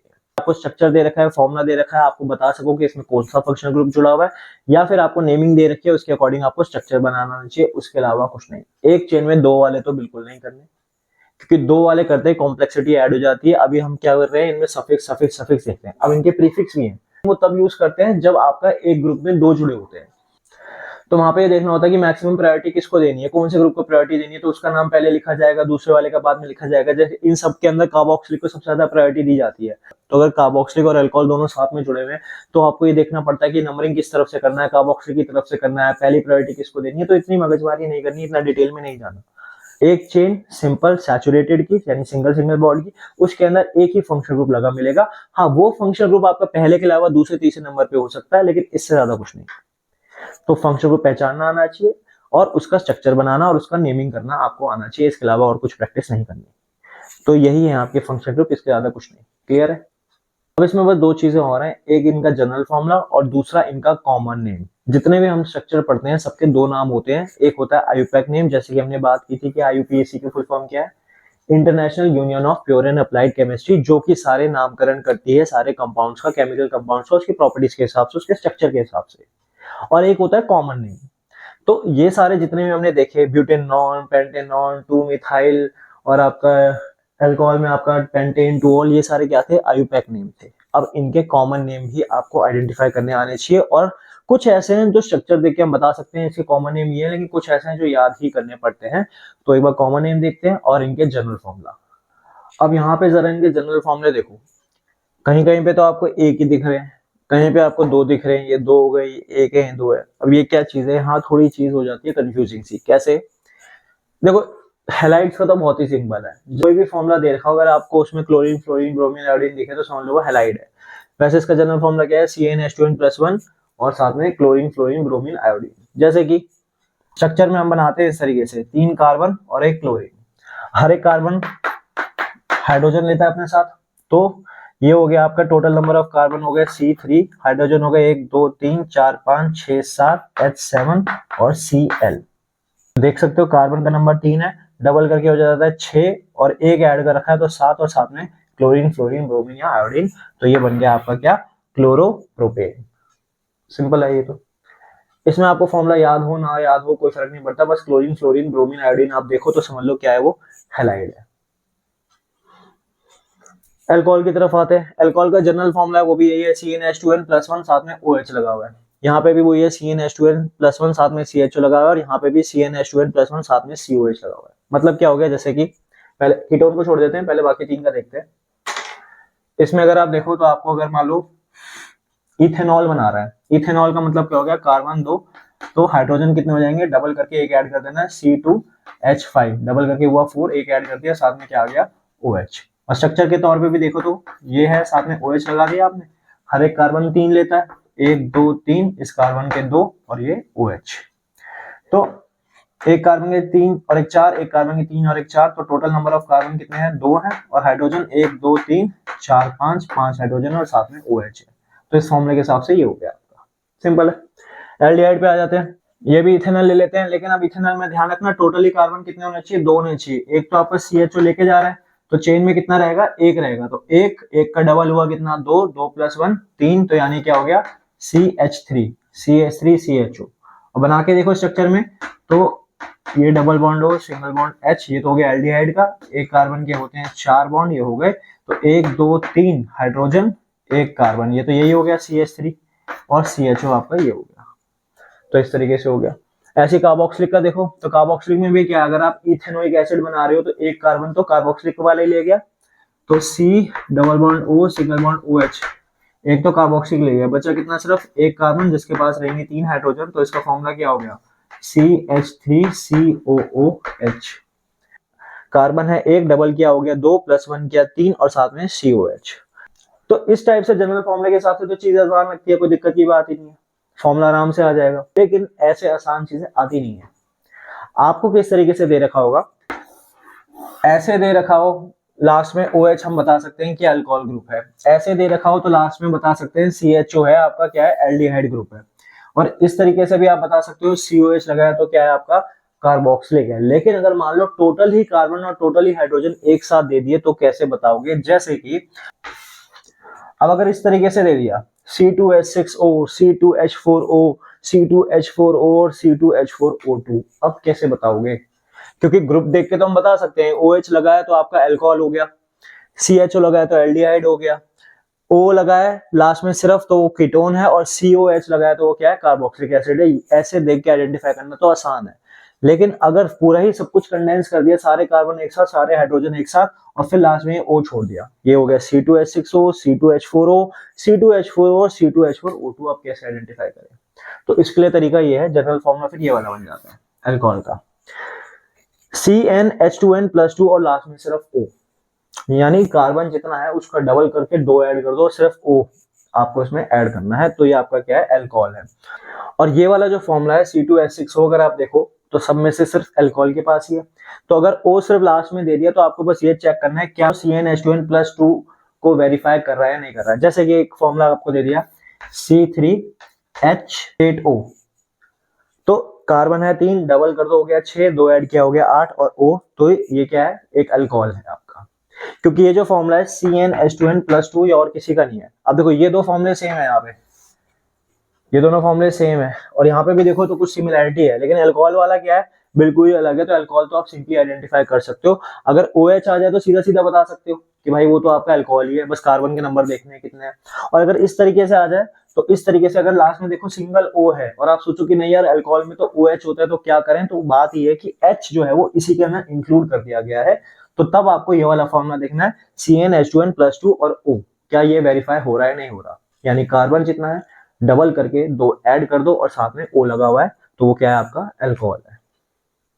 क्योंकि जब इसके अंदर से आप OH निकाल लोगे, जैसे ये O निकाल लिया और एक H निकाल लिया, तो क्या बन गया, ये C2H5 6 या क्या हो गया 5 हो गया, और OH आप निकाल चुके हो, तो अल्टीमेटली यही तो बना C2H5OH, फिर से वाला फॉर्मूला आ गया। तो इतना कॉम्प्लिकेट मत करो, सिंपल सी बात है, OH दे रखा है इस तरीके से तो हमें पता ही है अल्कोहल है, और अगर लास्ट में ऐसे छोड़ दिया ब्लैंक की बताओ, अब बताओ ये अल्कोहल है या नहीं है, तो ये फॉर्मूला देखो CnH2n+2O, अगर ये वेरीफाई हो रहा है तो अल्कोहल है। तो अल्कोहल में तो कोई दिक्कत नहीं है, फॉर्मूला इसका अलग है, ये आराम से आइडेंटिफाई हो जाएगा। दिक्कत आती है इनके अंदर, यहाँ पे CnH2nO CnH2nO फॉर्मूला हो गया सेम, अब क्या करें, चलो इनको भी थोड़ा स्किप कर देते हैं, इन दोनों को लास्ट में देखते हैं, पहले कार्बोक्सिलिक की तरफ आ जाते हैं। इसका फॉर्मूला क्या है, CnH2nO2। अब देखो यहाँ पे CnH2nO है, यहाँ पे भी CnH2nO है, लेकिन यहाँ पे क्या है CnH2nO2। और अगर आपको ऐसे आता है COH तो सीधा सीधा आइडेंटिफाई कर ही सकते हैं कार्बोक्सिलिक है, लेकिन ऐसे ना आके लास्ट में O2 दे दिया तो भाई O2 वाला जिस फंक्शनल ग्रुप के अंदर ऑक्सीजन 2 है वो सिर्फ एक ही हमने पढ़ा है कार्बोक्सिलिक, तो इसके लिए जनरल फॉर्मूला याद करने की जरूरत ही नहीं है, सीधा सीधा देखो O2 है लास्ट में तो ठीक है, ये आपका कार्बोक्सिलिक है। बस नंबर ऑफ कार्बन ध्यान रखना, अगर मान लो यहाँ पे 2 नंबर ऑफ कार्बन है तो यानी ये कौन सा है आपका इथेनोइक है, यहाँ पे 3 नंबर ऑफ कार्बन है तो कौन सा हो जाएगा प्रोपेनोइक है। बस ये ध्यान रखो लास्ट में O2 है या नहीं, अगर O2 है तो कुछ देखने की जरूरत नहीं है, कोई फॉर्मूला लगाने की जरूरत नहीं है, सीधा सीधा वो कौन सा है कार्बोक्सिलिक है, समझे। तो कार्बोक्सिलिक भी सिंपल हो गया। अब बात करते हैं एल्डिहाइड और कीटोन का जिनका फॉर्मूला है सेम। अब बाकी हटा देता हूँ, सिर्फ इन दोनों को थोड़ा डिटेल में समझना है क्योंकि इसी में से एक टॉपिक और निकल कर आने वाला है। देखो दोनों का जनरल फॉर्मूला क्या है CnH2nO CnH2nO, लेकिन कुछ तो इसके अंदर होगा फर्क, तो एक बार इत्मीनान से जरा ये दोनों ऑब्जर्व करो, ये ऊपर वाले सारे एल्डिहाइड के हैं और नीचे वाले आपके कीटोन के हैं, कुछ चेंज कुछ फर्क दिख रहा है। हालांकि देखो इसमें फॉर्मूला क्या है सेम है, एल्डिहाइड में भी यहाँ पे C3H6O आ रहा है, यहाँ पे भी C3H6O आ रहा है, C4H8O आ रहा है, यहाँ पे भी C4H8O आ रहा है, लेकिन कुछ तो फर्क होगा, सिंपल सा फर्क है यार फंक्शनल ग्रुप का। यहाँ पे देखो यहाँ पे फंक्शनल ग्रुप क्या है CHO और यहाँ पे फंक्शनल ग्रुप क्या है डबल बॉन्ड O सिर्फ, यानी ये कीटोन है, ये आपका एल्डिहाइड ग्रुप है इसके अंदर। अब यहाँ पे देखो ये लिखा हुआ है आपका CHOH, टोटल कर दिया, एक कार्बन है 2 हाइड्रोजन है CH2O, जिसको आप ऐसे भी लिख सकते थे ना HCHO, ये हमारे लिए आसान हो जाता, CHO देख के पता चल जाता है एल्डिहाइड है। अब यहाँ पे अगर आप देखो तो ये क्या है आपके पास, ये आपका CHO ग्रुप है और यहाँ पे आपके पास क्या है CH3 है, ऐसे लिखा होता तो आसान नहीं हो जाता कि भाई 2 कार्बन है CHO ग्रुप लगा हुआ है तो ये इथेनॉल हो गया। अगर आपको ऐसे दे दे तो भाई दिक्कत आ जाएगी आइडेंटिफाई करने में कि कौन सा है ये, 2 से ये तो बता दोगे कि एथ है, लेकिन अब ये हमें नहीं पता चलेगा ना कि जनरल फॉर्मूला कीटोन का जनरल फॉर्मूला सेम ही है इस तरीके से। अगले वाले में देखो यहाँ पे आपको C2H5 है, ये C2H5 और अलग से CHO जोड़ दो तो बहुत ही आसानी से बता देंगे कि भाई एल्डिहाइड ग्रुप है। कौन सा एल्डिहाइड ग्रुप है, प्रोपेनॉल है, 2 इसके 3 इसके 3 कार्बन प्रोपेनॉल हो गया। इसमें यहाँ पे देखो C3H7CHO, C3H7 1 2 3 4 5 6 7 और लास्ट में CHO, तो हम बता सकते हैं आराम से कि ये ब्यूटेनॉल है, 3 इसके 4 कार्बन हो गया, CHO ग्रुप जुड़ा हुआ है, ब्यूटेनॉल हो गया। लेकिन दिक्कत आ जाएगी यहाँ पे C3H6O ये भी है, C3H6O ये भी है, इस तरीके से दे दिया तो दिक्कत आती है। तो उस केस में हम क्या करें, इसमें भी 2 केस बनते हैं। कैसे, अगर मान लो आपको ये दे रखा है C2H4O, अब बताइए ये कीटोन है या एल्डिहाइड है। अगर अलग से दे रखा होता CH3CHO तो हम बता देते हैं एल्डिहाइड है, लेकिन इस तरीके से दे दिया जो कि कीटोन का भी जनरल फॉर्मूला है और एल्डिहाइड भी इस तरीके से लिख सकते हैं। अब कैसे आइडेंटिफाई करेंगे, या फिर आपको दे दिया CH2O, ये क्या है एल्डिहाइड या कीटोन है, इसमें भी क्या है कार्बन 1 है डबल कर दिया हाइड्रोजन का, कार्बन 1 है डबल कर दिया हाइड्रोजन का 2 और साथ में O जोड़ो का, कीटोन का भी है, ये एल्डिहाइड का भी इस तरीके से लिख सकते हैं। कौन सा है ये, तो अगर 1 कार्बन और 2 कार्बन में ऐसा स्ट्रक्चर आ जाए तो 100% वो सिर्फ एल्डिहाइड है। क्यों है एल्डिहाइड 100%, क्योंकि एल्डिहाइड इसलिए है क्योंकि कीटोन जो है वो कहां से स्टार्ट होता है, मिनिमम 3 से स्टार्ट होता है। तो पहले और दूसरे में अगर ऐसे दे रखा है फिर तो कोई दिक्कत की बात ही नहीं है, क्योंकि पहला और दूसरा एल्डिहाइड में होता है, कीटोन में नहीं होता। तो पहला और दूसरा अगर दे रखा है तो ये तो हो गया 100% कौन सा एल्डिहाइड हो गया, इसमें सोचने की जरूरत नहीं है। दिक्कत अब कहाँ है कि अब तीसरा आ गया, मान लो C3H6O, C3H6O तो यहाँ भी है, C3H6O यहाँ भी है। अब आपसे पूछा है कि एल्डिहाइड है या कीटोन है, क्या है ये। तो अगर मान लो यही पूछते हैं सिर्फ कि इन दोनों में से क्या है, तो आप ये बताओगे कि दोनों हो सकते हैं, ये एल्डिहाइड भी हो सकता है, ये कीटोन भी हो सकता है। कैसे, वो आपको करके दिखाना पड़ेगा। एल्डिहाइड के लिए कैसे बताओगे कि C3H6O का मतलब ये हो गया C3H 1 2 3 4 5 6 और O, तो ये एल्डिहाइड भी हो सकता है, और C3H6O आपका कीटोन भी हो सकता है। C3 और H 1 2 3 4 5 6 H6 और O, तो ये आपका इस तरीके से एल्डिहाइड भी हो सकता है, कीटोन भी हो सकता है, दोनों ही हो सकते हैं। और दोनों कैसे हो सकते हैं वो आपको फिर स्ट्रक्चर देख के बताना है कि इस तरीके से अरेंज करोगे तो एल्डिहाइड हो जाएगा, इस तरीके से अरेंज करोगे तो वो कीटोन हो जाएगा। अब इसी में आपका वाइस वर्सा आपसे पूछ लेंगे कि C3H6O जो है ये आपका कीटोन का भी होता है और एल्डिहाइड का भी होता है, ऐसा क्यों है, या इन दोनों के बीच में रिलेशन क्या है? तो ऐसा इसलिए है क्योंकि यहाँ पे जो ये नई चीज आई है ना, ये है आपका फंक्शनल आइसोमर। हमने आइसोमर पढ़े थे, आइसोमर क्या होता है? Same chemical formula but different structural formula. जैसे पेंटेन के हमने देखे थे, ये आपका एन पेंटेन था, 1 2 3 4, यहाँ पे आपने CH3 लगा दिया था तो ये आपका आइसोपेंटेन बन गया था, और यही आपने इस तरीके से अरेंज कर दिया था तो ये आपका क्या बन गया था? नियोपेंटेन। जबकि कार्बन का नंबर 5 ही था और हाइड्रोजन का नंबर इसमें 12 ही था। ये आपके स्ट्रक्चरल आइसोमर्स थे, यानी स्ट्रक्चर में चेंज आया था, केमिकल फॉर्मूला सेम था। ये जो है ये आपके फंक्शनल आइसोमर हैं, यानी इनका भी केमिकल फॉर्मूला सेम है C3H6O, लेकिन फंक्शनल ग्रुप अलग अलग लगे हुए हैं। एक में फंक्शनल ग्रुप है एल्डिहाइड CHO और एक में फंक्शनल ग्रुप है C डबल बॉन्ड O यानी कीटोन। तो chemical formula same but different functional group, these are known as functional isomers. और फंक्शनल आइसोमर्स में बस आपको कीटोन और एल्डिहाइड का ही केस ध्यान रखना है। एक और एग्जांपल लेते हैं, जैसे कि C4 वाला, C4H8O। अब ये आपका कीटोन भी हो सकता है और ये आपका एल्डिहाइड भी हो सकता है। कैसे हो सकता है? तो अब आप बना के दिखाओगे। C4, पहले आपको एल्डिहाइड बनाना है तो C4 आपने लगा दिया और जो है लास्ट में क्या लग गया? CHO। बाकी सारे आपके क्या? हाइड्रोजन। 1 2 3 4 5 6 7, तो ये बन गया ना, 1 2 3 4 C4 और 1 2 3 4 5 6 7 8 हाइड्रोजन और लास्ट में O। लेकिन यहाँ पे इस बार क्या है? CHO, तो ये क्या आपका एल्डिहाइड है और इसका नाम क्या हो गया? ब्यूटेनल। ये क्या है? ब्यूटेनल। अब इसी में ही 4 कार्बन में ही आपको क्या करना है? कीटोन ग्रुप बनाना है। रहना चाहिए 4 ही कार्बन। अब यहाँ पे मैं डबल बॉन्ड O कर देता हूँ, बाकी हाइड्रोजन कनेक्ट करके देखते हैं। 1 2 3 4 5 6 7 8, तो 4 कार्बन है इसमें भी और 8 हाइड्रोजन है और 1 O है। लेकिन ये अब इसका नाम क्या है? ब्यूटेनोन। तो ब्यूटेनल और ब्यूटेनोन जो है ये आपके क्या हो गए? फंक्शनल आइसोमर्स हो गए, जिनमें केमिकल फॉर्मूला दोनों का सेम है लेकिन फंक्शनल ग्रुप दोनों के अंदर अलग है। फिर से सुन लो, अगर आपके पास CH2O है या C2H4O है, पहला और दूसरा, पहला कार्बन और दूसरा कार्बन, अगर ये इन जनरल फॉर्मूले में दे रखा है तो ये 100% एल्डिहाइड है, क्योंकि इसमें कीटोन पॉसिबल नहीं होता, क्योंकि कीटोन के लिए मिनिमम 3 कार्बन चाहिए। लेकिन जैसे अगर ये तीसरे से स्टार्ट हो रहा है C3H6O या C4H8O या C5H10O, तो वो आपका कीटोन भी हो सकता है और वो आपका एल्डिहाइड भी हो सकता है, और वो दोनों क्या बन जाते हैं फिर? आपके functional isomers. Same chemical formula but different functional group. Clear है ये चीज? कीटोन का सीन। रिलेशन पूछ ले तो क्या है? फंक्शनल आइसोमर्स है। क्या ये दोनों हो सकते हैं एल्डिहाइड कीटोन? बिल्कुल हो सकते हैं। क्यों हो सकते हैं? क्योंकि भाई फंक्शनल आइसोमर है। एक बार एल्डिहाइड लगा के दिखा दो, एक बार कीटोन लगा के दिखा दो, काम खत्म। आगे बढ़े। अब इनके कॉमन नेम, कि कॉमन नेम हम कैसे देंगे, कैसे ध्यान रखना है कॉमन नेम। कुछ तो फॉर्मूला देख के पता चल जाता है, स्ट्रक्चर देख के पता चल जाता है, लेकिन कुछ आपको ध्यान रखने पड़ेंगे। एक बार देख लो कॉमन नेम किसके क्या क्या है। तो यहाँ पीछे देखो, ये है आपकी केमिकल और फिजिकल प्रॉपर्टी इथेनॉल और इथेनोइक एसिड की, और जितना यहाँ लिखा है ना भाई, बस यही है, इसके अलावा कुछ नहीं करना। खींच लो, स्क्रीनशॉट ले लो, उतार लो, जो मर्जी करो, करना बस इतना ही नहीं है, इसके अलावा कुछ नहीं। और इसी में से सब कुछ कवर हो जाना है, केमिकल प्रॉपर्टी और physical property of ethanol and ethanoic acid. अब एक एक को डिस्कस करते हैं।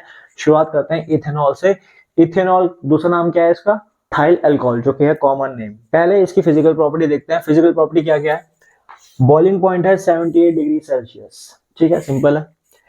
फिर अब ये दो नाम ध्यान रखना, रेक्टिफाइड स्पिरिट और एब्सोल्यूट अल्कोहल। अगर अल्कोहल, यानी जब भी हम अल्कोहल की बात करेंगे ना तो इस चैप्टर में और किसी भी साइंस में, 10th क्लास की साइंस में खासतौर से, जब हम अल्कोहल की बात कर रहे हैं तो किसकी बात कर रहे हैं? इथेनॉल की बात कर रहे हैं। तो जब हम अल्कोहल लेते हैं, कितना? 95% अल्कोहल है और उसमें 5% सिर्फ पानी है, तो उसको हम बोलते हैं रेक्टिफाइड स्पिरिट, जो कि आपका यूज होता है सैनिटाइजर स्प्रेस वगैरह में। तो सैनिटाइजर में अगर आप पीछे देखो तो उसमें लिखा होगा लगभग 95% अल्कोहल, 90% अल्कोहल, वो क्या आपका रेक्टिफाइड स्पिरिट। फिर अगर 100% अल्कोहल है, पानी है ही नहीं, तो उसको क्या बोलेंगे? Absolute alcohol. तो ये टर्म्स ध्यान रखना, डेफिनेशन के हिसाब से पूछ ली जा सकती हैं। पीएच वैल्यू इसकी न्यूट्रल है, यानी ये कार्बन कंपाउंड है, अपने आयंस डिसोसिएट नहीं करता, इसलिए ये न्यूट्रल वैल्यू शो करता है, ना ही एसिडिक ना ही बेसिक, और इलेक्ट्रिसिटी भी कंडक्ट नहीं करता। ठीक है, क्यों नहीं करता?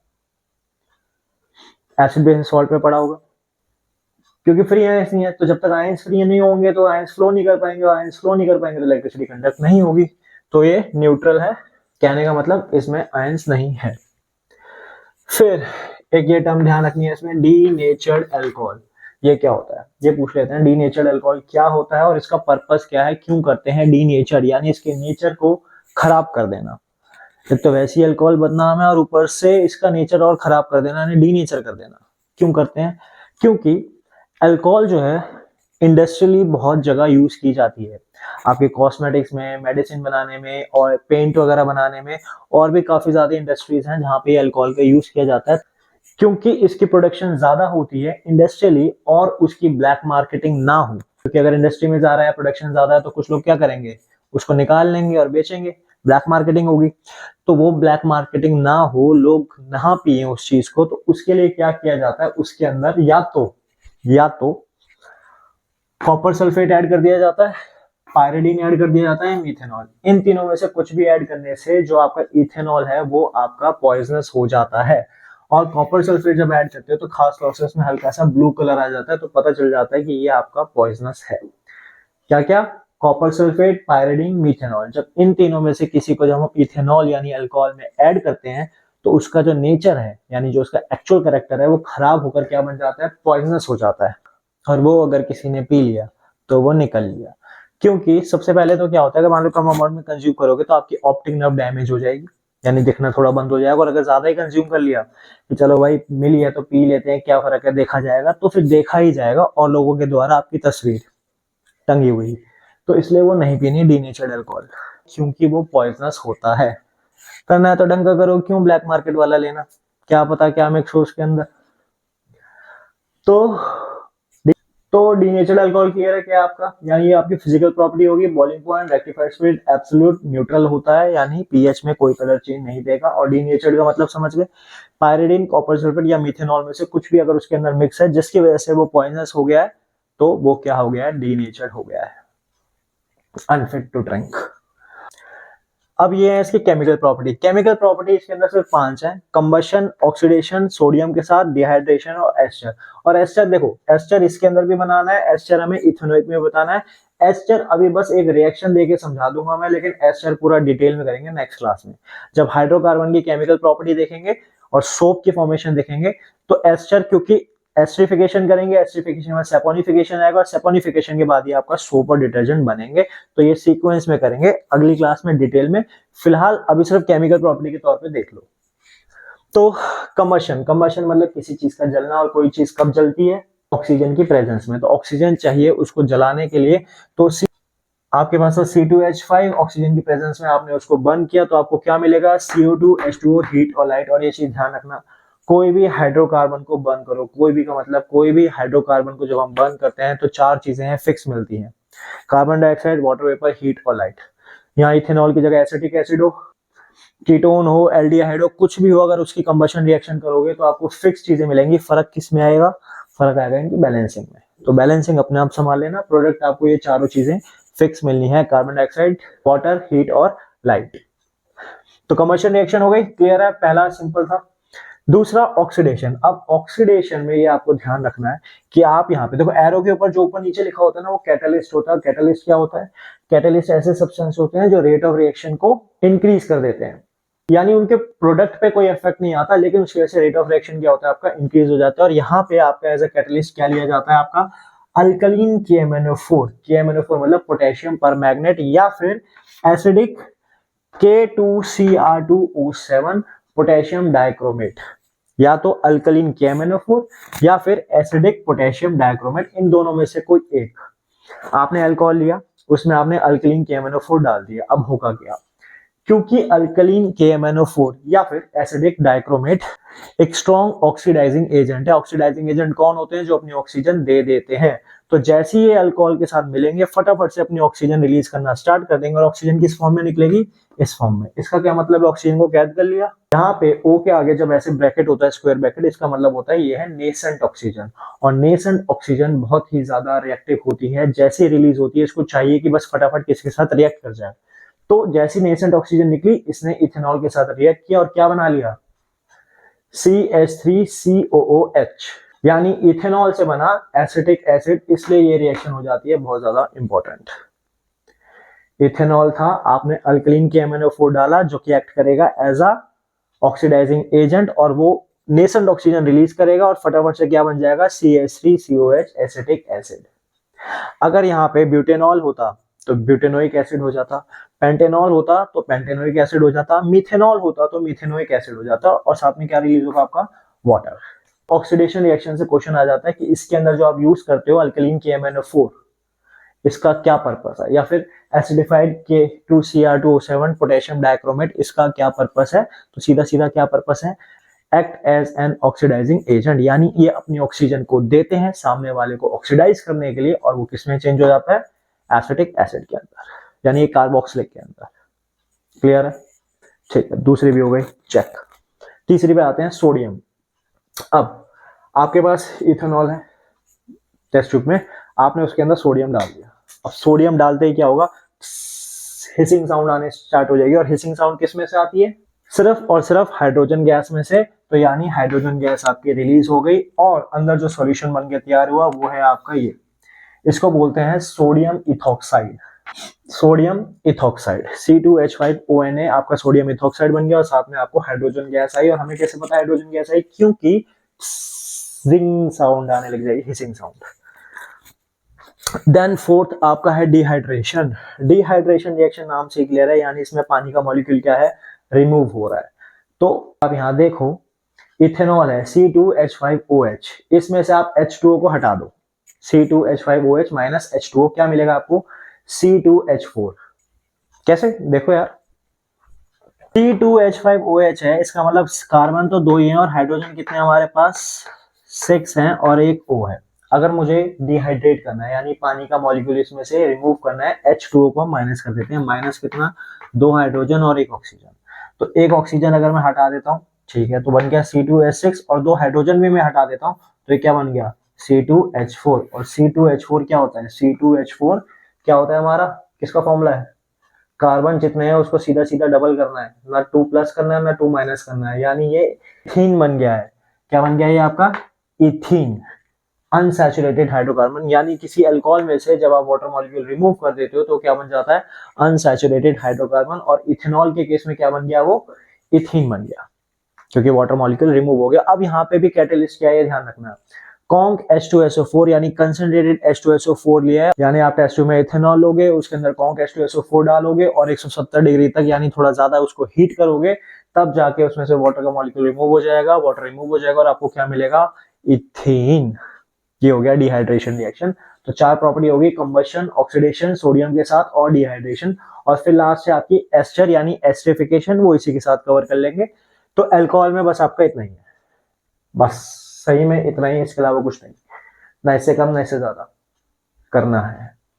ये सारी फिजिकल प्रॉपर्टीज हैं, ये आपकी केमिकल प्रॉपर्टीज हैं। कंबशन रिएक्शन सीधा सीधा देना, ऑक्सीजन के साथ रिएक्शन।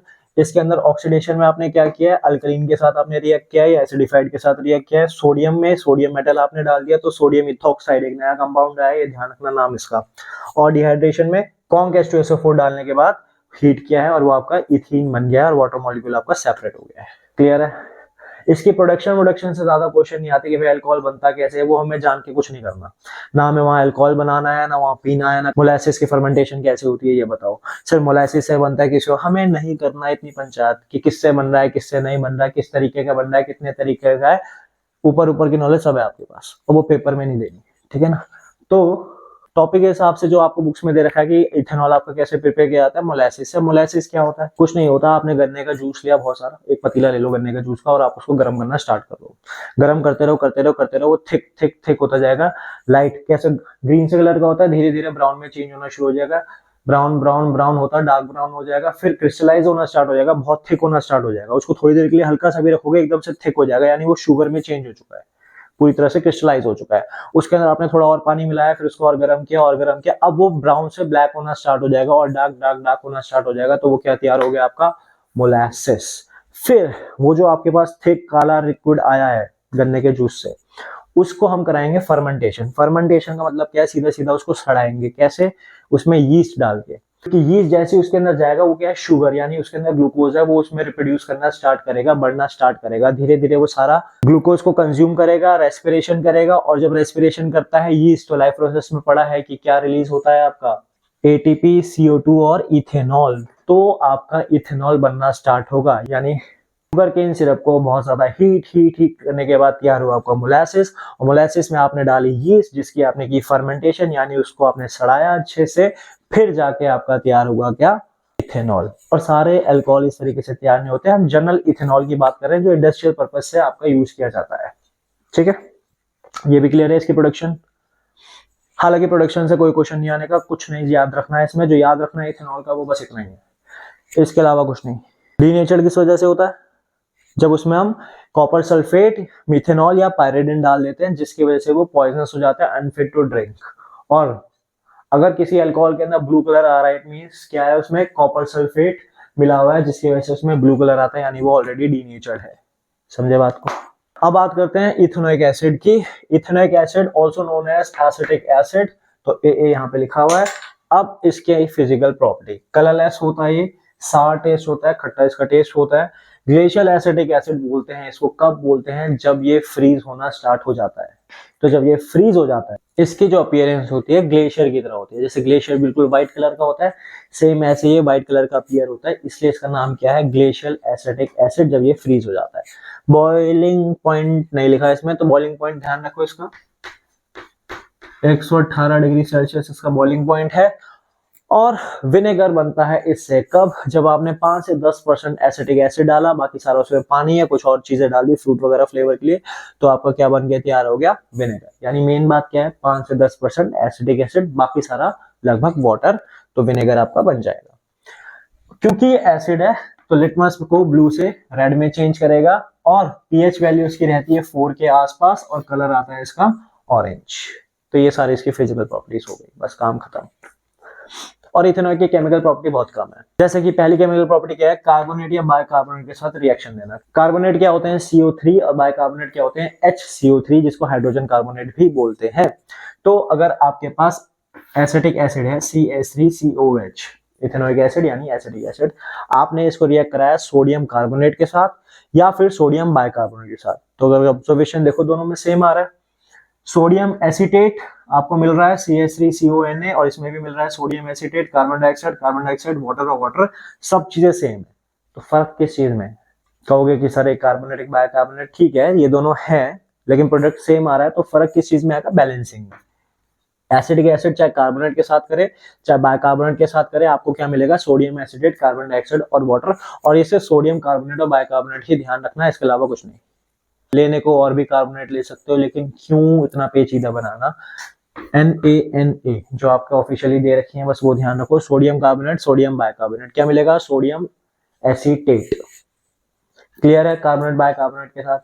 अब हमें कैसे पता चलेगा रिएक्शन हो गई है, इनको ये भी पंचा आता है, ये जानना है कि रिएक्शन प्रूव करके बताओ कि भाई हुई है या नहीं हुई है। तो उसके लिए जहां कार्बन डाइऑक्साइड आ जाएगी, वहां पे आपके साथ कौन सा टेस्ट आ जाएगा, लाइम वाटर मिल्की। और लाइम वाटर क्या होता है, कैल्शियम हाइड्रोक्साइड या फिर स्लेक लाइम। तो आपने लिया स्लेक लाइम, उसके अंदर से आपने CO2 पास कराई, जो कि इसमें से रिलीज हो रही है, वो क्या कर देगी, लाइम वाटर को मिल्की कर देगी। और मिल्की क्यों होता है, ये भी एसिड बेसिस सॉल्ट में पड़ा है, due to the formation of insoluble calcium carbonate. तो वो प्रेसिपिटेट आउट हो जाता है, व्हाइट कलर की अपीयरेंस देता है, जिसकी वजह से लाइम वाटर मिल्की हो जाता है। और जब हम एक्सेस में पास कराते हैं CO2, तब क्या होता है, वो जो इनसॉल्युबल कैल्शियम कार्बोनेट है वो आपका चेंज हो जाता है कैल्शियम बाइकार्बोनेट में, और वो सॉल्युबल हो जाता है, जिसकी वजह से वो PPT आपका गायब हो जाता है और वापस से कलरलेस हो जाएगा। समझे। Second property, caustic soda. Caustic soda AKA sodium hydroxide also known as. तो आपके पास एसिटिक एसिड था CH3COH, आपने उसके अंदर NaOH डाला और आपको क्या मिला, again sodium acetate plus water, simple सी रिएक्शन है। Third, ester. चलो अब एस्टर पे आ जाते हैं। एस्टर क्या होते हैं? एस्टर बहुत ही खास इंपॉर्टेंट कंपाउंड है। जैसे साइक्लिक में आपने बेंजीन था, एरोमेटिक कंपाउंड था, सिमिलरली एस्टर जो होते हैं वो स्वीट स्मेलिंग कंपाउंड होते हैं, फ्रूटी इनकी स्मेल होती है। इनकी मेन पहचान क्या है कि फ्रूटी स्मेल आएगी। और बहुत सारे टाइप के एस्टर्स हैं, और सारे एस्टर्स जो आपके बनते हैं वो किससे बनते हैं? जब एक कार्बोक्सिलिक एक अल्कोहल से रिएक्ट करता है। कोई भी कार्बोक्सिलिक हो, चाहे मैथ है, एथ है, प्रोफ है, और कोई भी अल्कोहल हो, मैथ है, एथ है, प्रोफ है, जब ये आपस में रिएक्ट करते हैं तो हमेशा और हमेशा एक ही चीज मिलती है, वो है आपका एस्टर। और डिपेंड करता है, जैसे मैथ के साथ, जैसे मिथेनॉइक के साथ आपने इथेनॉल ले लिया तो जो एस्टर मिलेगा उसकी स्मेल क्या होगी? वो अलग होगी। आपने इथेनॉल के साथ मिथेनॉइक ले लिया तो उसकी जो स्मेल आएगी एस्टर की वो अलग आएगी। तो डिफरेंट कॉम्बिनेशन के साथ डिफरेंट स्मेल आती है एस्टर्स में से, और डिफरेंट फ्रूट्स की आती है। ये पूरा एस्टर बनाना समझेंगे डिटेल में, लेकिन अभी फिलहाल बस प्रॉपर्टीज के हिसाब से देखो। एस्टर में क्या हो रहा है? आपने क्या लिया? CH3COH यानी एसिटिक एसिड, और साथ में आपने अल्कोहल लिया, तो सेम प्रॉपर्टीज में भी आ जाएगी। अल्कोहल वाले में जब एस्टर बनाते हैं वहां अल्कोहल के साथ क्या आ जाएगा? एसिटिक एसिड आ जाएगा। बात सेम ही रहनी है। क्या मिलेगा आपको? अच्छा अब देखो यहाँ पे एक्सचेंज कैसे हुआ। CH3COO C2H5, यानी इसका, इस वाले पार्ट का तो ये आ गया CH3COO, और यहां से क्या आ गया? C2H5। अब अलग क्या हुआ आपका? H2O। कहां से? एक हाइड्रोजन यहाँ का चला गया, और एक हाइड्रोजन और ऑक्सीजन यहाँ से आ गई।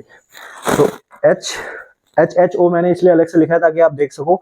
ऑरेंज वाला H जो है वो यहाँ से आया है, और OH जो ग्रीन वाला है वो यहाँ से आया है। तो क्या बन गया? वो H2O बन गया है। समझे बात? इसका नाम क्या है? Ethyl ethanoate. नेमिंग कैसे करते हैं एस्टर की, ये सब देखेंगे डिटेल में। अलग अलग टाइप के एस्टर्स बनाएंगे, प्रैक्टिस करेंगे, लेकिन फिलहाल बस अभी समझो कि एस्टर क्या है। स्वीट स्मेलिंग कंपाउंड कब बनता है? जब आपका अल्कोहल और कार्बोक्सिलिक आपस में रिएक्ट करते हैं, तब आपको जाके मिलता है एस्टर। क्लियर है? और मोस्ट कॉमन जो आपको ध्यान रखना है वो इथाइल इथेनोएट है। तो ये थी इथेनोइक की सारी प्रॉपर्टीज, और ये आपकी अल्कोहल की सारी प्रॉपर्टीज यानी इथेनॉल की सारी प्रॉपर्टीज। बस इतना ही आपको ध्यान रखना है।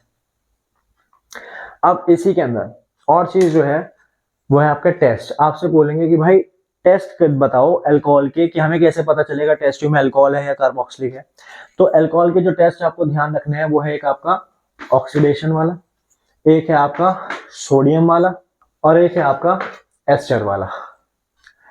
ऑक्सीडेशन वाला कैसे? हमें पता है कि अल्कोहल क्या है? न्यूट्रल होता है। मान लो आपको एक टेस्ट ट्यूब दे दी, उसके अंदर अल्कोहल है, हमें नहीं पता अल्कोहल है क्या है, ठीक है। आपने उसमें पीएच पेपर डाला, कोई कलर नहीं आया, लिटमस डाला, कोई कलर नहीं आया, ठीक है भाई। अब आपने क्या किया? हमें पता है कि अल्कोहल के अंदर जब मैं इन दोनों में से कुछ भी डालूंगा, KMnO4 या क्रोमेट में से कुछ भी डालूंगा, किसमें चेंज हो जाएगा? एसिटिक एसिड के अंदर। तो मैंने डाल दिया इसके अंदर क्या? Alkaline KMnO4। तो फिर उसके बाद जब आपने उसमें पीएच पेपर डाला तो आपने देखा कि उसका कलर क्या हो गया? चेंज हो गया, ऑरेंज हो गया। या लिटमस पेपर डाला तो उसका कलर क्या हो गया? रेड। यानी पहले था न्यूट्रल, अब हो गया रेड, यानी क्या बन चुका है आपका? एसिटिक एसिड बन चुका है। और एसिटिक एसिड कब बनेगा? जब आप इन दोनों में से कोई एक चीज डालते हो अल्कोहल के अंदर। तो ये साबित हो गया कि टेस्ट ट्यूब में क्या था? अल्कोहल था, तभी KMnO4 की प्रेजेंस में वो क्या बना? Acetic acid. तो पहला टेस्ट ही हो गया। दूसरा टेस्ट है सोडियम मेटल का। अल्कोहल है, सोडियम डाल दिया, हिसिंग साउंड आ रही है उसमें से, तो यानी हाइड्रोजन रिलीज हो गई है, सोडियम इथॉक्साइड आपका बन चुका है। तीसरा एस्टर का, अल्कोहल था, बताना है कि है या नहीं, ये साबित करना है, ठीक है। कार्बोक्सिलिक डाल देता हूं मैं, क्योंकि कार्बोक्सिलिक और अल्कोहल आपस में क्या देंगे? फ्रूटी स्मेल देंगे। तो कार्बोक्सिलिक के डालते अगर फ्रूटी स्मेल आ रही है। अच्छा कैटलिस्ट, एक और चीज ध्यान में आ गई, स्लाइटली वार्म कॉन्क H2SO4 इसके अंदर डालते हैं। एस्टर बनाते हैं तो क्या डालते हैं? कॉन्क H2SO4 डालते हैं, स्लाइटली वार्म सा। हाँ, तो टेस्ट पे आते हैं वापस। तो अल्कोहल था, हमें पता है कार्बोक्सिलिक के डालते क्या होगी? स्वीट स्मेल आएगी, फ्रूटी स्मेल आएगी। तो अगर वो आ गई, इट मींस कि 100% क्या था? अल्कोहल ही था, क्योंकि अल्कोहल और कार्बोक्सिलिक ही हमेशा क्या देंगे? एस्टर देंगे। तो टेस्ट में आपके ऑक्सीडेशन वाला हो गया, सोडियम वाला हो गया, और एस्टर वाला हो गया अल्कोहल के टेस्ट में। इथेनॉइक के टेस्ट में क्या है? इथेनॉइक के टेस्ट में आपके पास एक तो कार्बोनेट वाला है, क्योंकि जैसे आप कार्बोनेट डालोगे तो उसमें से ब्रिस्क एफर्वेसेंस आएगी, यानी कार्बन डाइऑक्साइड बाहर निकलेगी। ब्रिस्क एफर्वेसेंस का मतलब क्या है? जैसे कोक की बोतल खोलते हैं, शेक करने के बाद और एकदम से ऊपर से झाग झाग निकलती है, तो उस तरीके से वो जो है वो क्या है? ब्रिस्क एफर्वेसेंस है। उस तरीके से CO2 आपकी बाहर आई है। और वो भी अगर आपको कंफर्म करना है कि CO2 है तो उसको किससे पास करा दो? लाइम वाटर से, वो मिल्की हो जाएगी। तो लाइम वाटर मिल्की हो गया, इसका मतलब क्या था, CO2 रिलीज हुई है। और CO2 क्यों रिलीज हुई है, क्योंकि क्या डाला, Na2CO3, और Na2CO3 ने किससे रिएक्ट किया, एसिड के साथ रिएक्ट किया, तभी CO2 मिली। तो ये उसका टेस्ट हो गया। फिर दूसरा टेस्ट अगेन एस्टर वाला है कि भाई अब कार्बोक्सिलिक दे दिया, बताओ कि ये कार्बोक्सिलिक है या नहीं है, इथेनोइक है या नहीं है।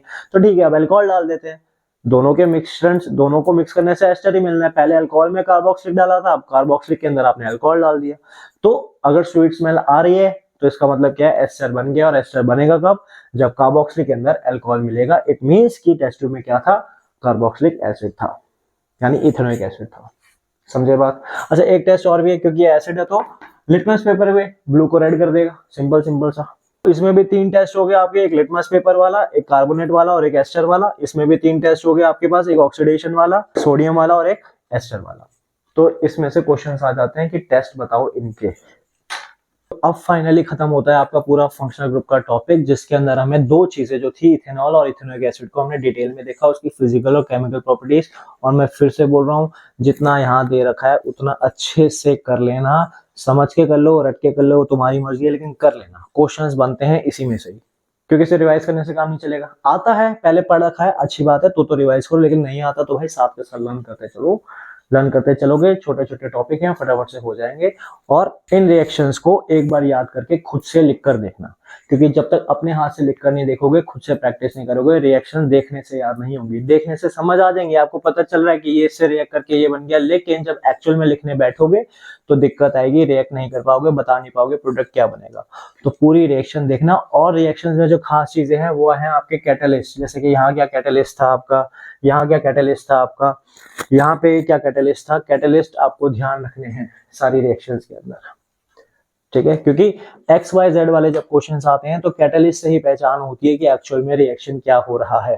देख देख के नहीं लिखनी, बस यहाँ पे रिएक्टेंट्स लिखो और खुद से प्रोडक्ट बनाओ। तो ऐसा हो जाना चाहिए कि हेडिंग, जैसे आपको सीधा सीधा बोल दिया कार्बोक्सिलिक को कार्बोनेट से रिएक्ट कराना है, तो सीधा सीधा रिएक्शन दिमाग में छप के आ जाए कि ये आपको रिएक्ट कराना है। इतना जब अच्छे से कर लोगे तो समझो कि आप सही ट्रैक पे जा रहे हो। तो आई होप यहाँ तक अब आप सारा क्लियर हो गया होगा, सारे फंक्शनल ग्रुप कि कैसे उनके नेमिंग करनी है, कैसे आइडेंटिफाई करना है, जनरल फॉर्मूला उनका कैसे देखना है, खासतौर से कीटोन और एल्डिहाइड वाला, और उसके बाद कार्बोक्सिलिक और अल्कोहल की केमिकल और फिजिकल प्रॉपर्टी। इसके अलावा इसमें से कुछ नहीं करना। अब जो बच गया आपका हाइड्रोकार्बन वाला पार्ट, हाइड्रोकार्बन के केमिकल प्रॉपर्टी, जिसमें आपका कंबशन है और एडिशन है, सब्स्टिट्यूशन है, वो करेंगे नेक्स्ट क्लास में। फिर एस्टर को जानेंगे डिटेल में, एस्टर बनाएंगे पूरा अच्छे से, सारे कार्बोक्सिलिक और सारे अल्कोहल के साथ रिएक्ट कराएंगे, सारे से मेरा मतलब है पहले के 4, और नाम देंगे उसको कि एस्टर को नाम कैसे देते हैं। फिर उसके बाद उसी से आएगा हमारा सपोनिफिकेशन रिएक्शन, यानी सोप बनाएंगे, और जब सोप बन जाएगा उसको डिटर्जेंट से कंपेयर करेंगे कि सोप और डिटर्जेंट में क्या कंपैरिजन है, और क्लींजिंग एक्शन करेंगे सोप का। बस काम खत्म, चैप्टर खत्म, finish, tata bye bye. Clear है, इसके अलावा और कुछ नहीं करना। बाकी रिमेनिंग टॉपिक करेंगे नेक्स्ट क्लास में, तब तक के लिए टॉपिक को अच्छे से रिवाइज करो, प्रैक्टिस करो, लर्न करो। अब मिलेंगे नेक्स्ट क्लास में, तब तक के लिए आगे।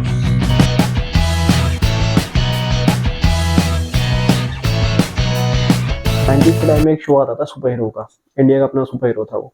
90s का शायद ही कोई एक ऐसा बच्चा होगा जिसने वो शो नहीं देखा होगा। और उसमें क्या होता था, एपिसोड के एंड में ना वो कहता था कि छोटी छोटी मगर मोटी बातें, यानी कुछ ऐसी बातें कुछ डिस्कस करता था वो ऑडियंस के साथ, जो थोड़ी अच्छी बातें होती थी, थोड़ी मॉरल वैल्यूज भी सिखाता था।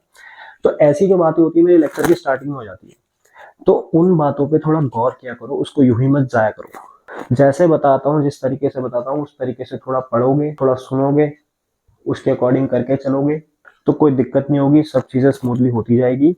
वरना ये जो टाइम है आपका यूं ही चला जाएगा, और जब पेपर करने बैठोगे तो सिर्फ एक ही चीज याद आएगी कि काश कि थोड़ा कर लेते, काश कि थोड़ा पढ़ लेते, जो वक्त यूं ही गुजार दिया, काश उस वक्त को पकड़ लेते। तो ये वही मोमेंट है, यही वही टाइम है, वही वक्त है जिसको आपको पकड़ के चलना है, जो बहुत ही क्रूशियल है। इसको जाया नहीं करना, एक एक मोमेंट को लेके चलोगे, सही तरीके से यूटिलाइज करोगे तो पेपर के टाइम में ये चीज याद नहीं आएगी, रिग्रेट नहीं होगी कि काश हमने उस टाइम पे कर लिया होता, तो वो फीलिंग ना आए। तो इसीलिए अभी ये 2-2.5 महीने जो बहुत क्रूशियल है आपके, इसको जाया मत करो, अच्छे से यूटिलाइज करो, प्लानिंग करो, सही से समझो, रिवाइज करो, प्रैक्टिस करो, बस रुको नहीं। पेपर ओवर हो जाएंगे, खूब मस्ती कर लेना, सब कुछ कर लेना, लेकिन अब ये 2 महीने जाया मत करो, एक एक मोमेंट को लेके चलो, समझे। बाकी तो आपकी मर्जी, जैसे मर्जी करो।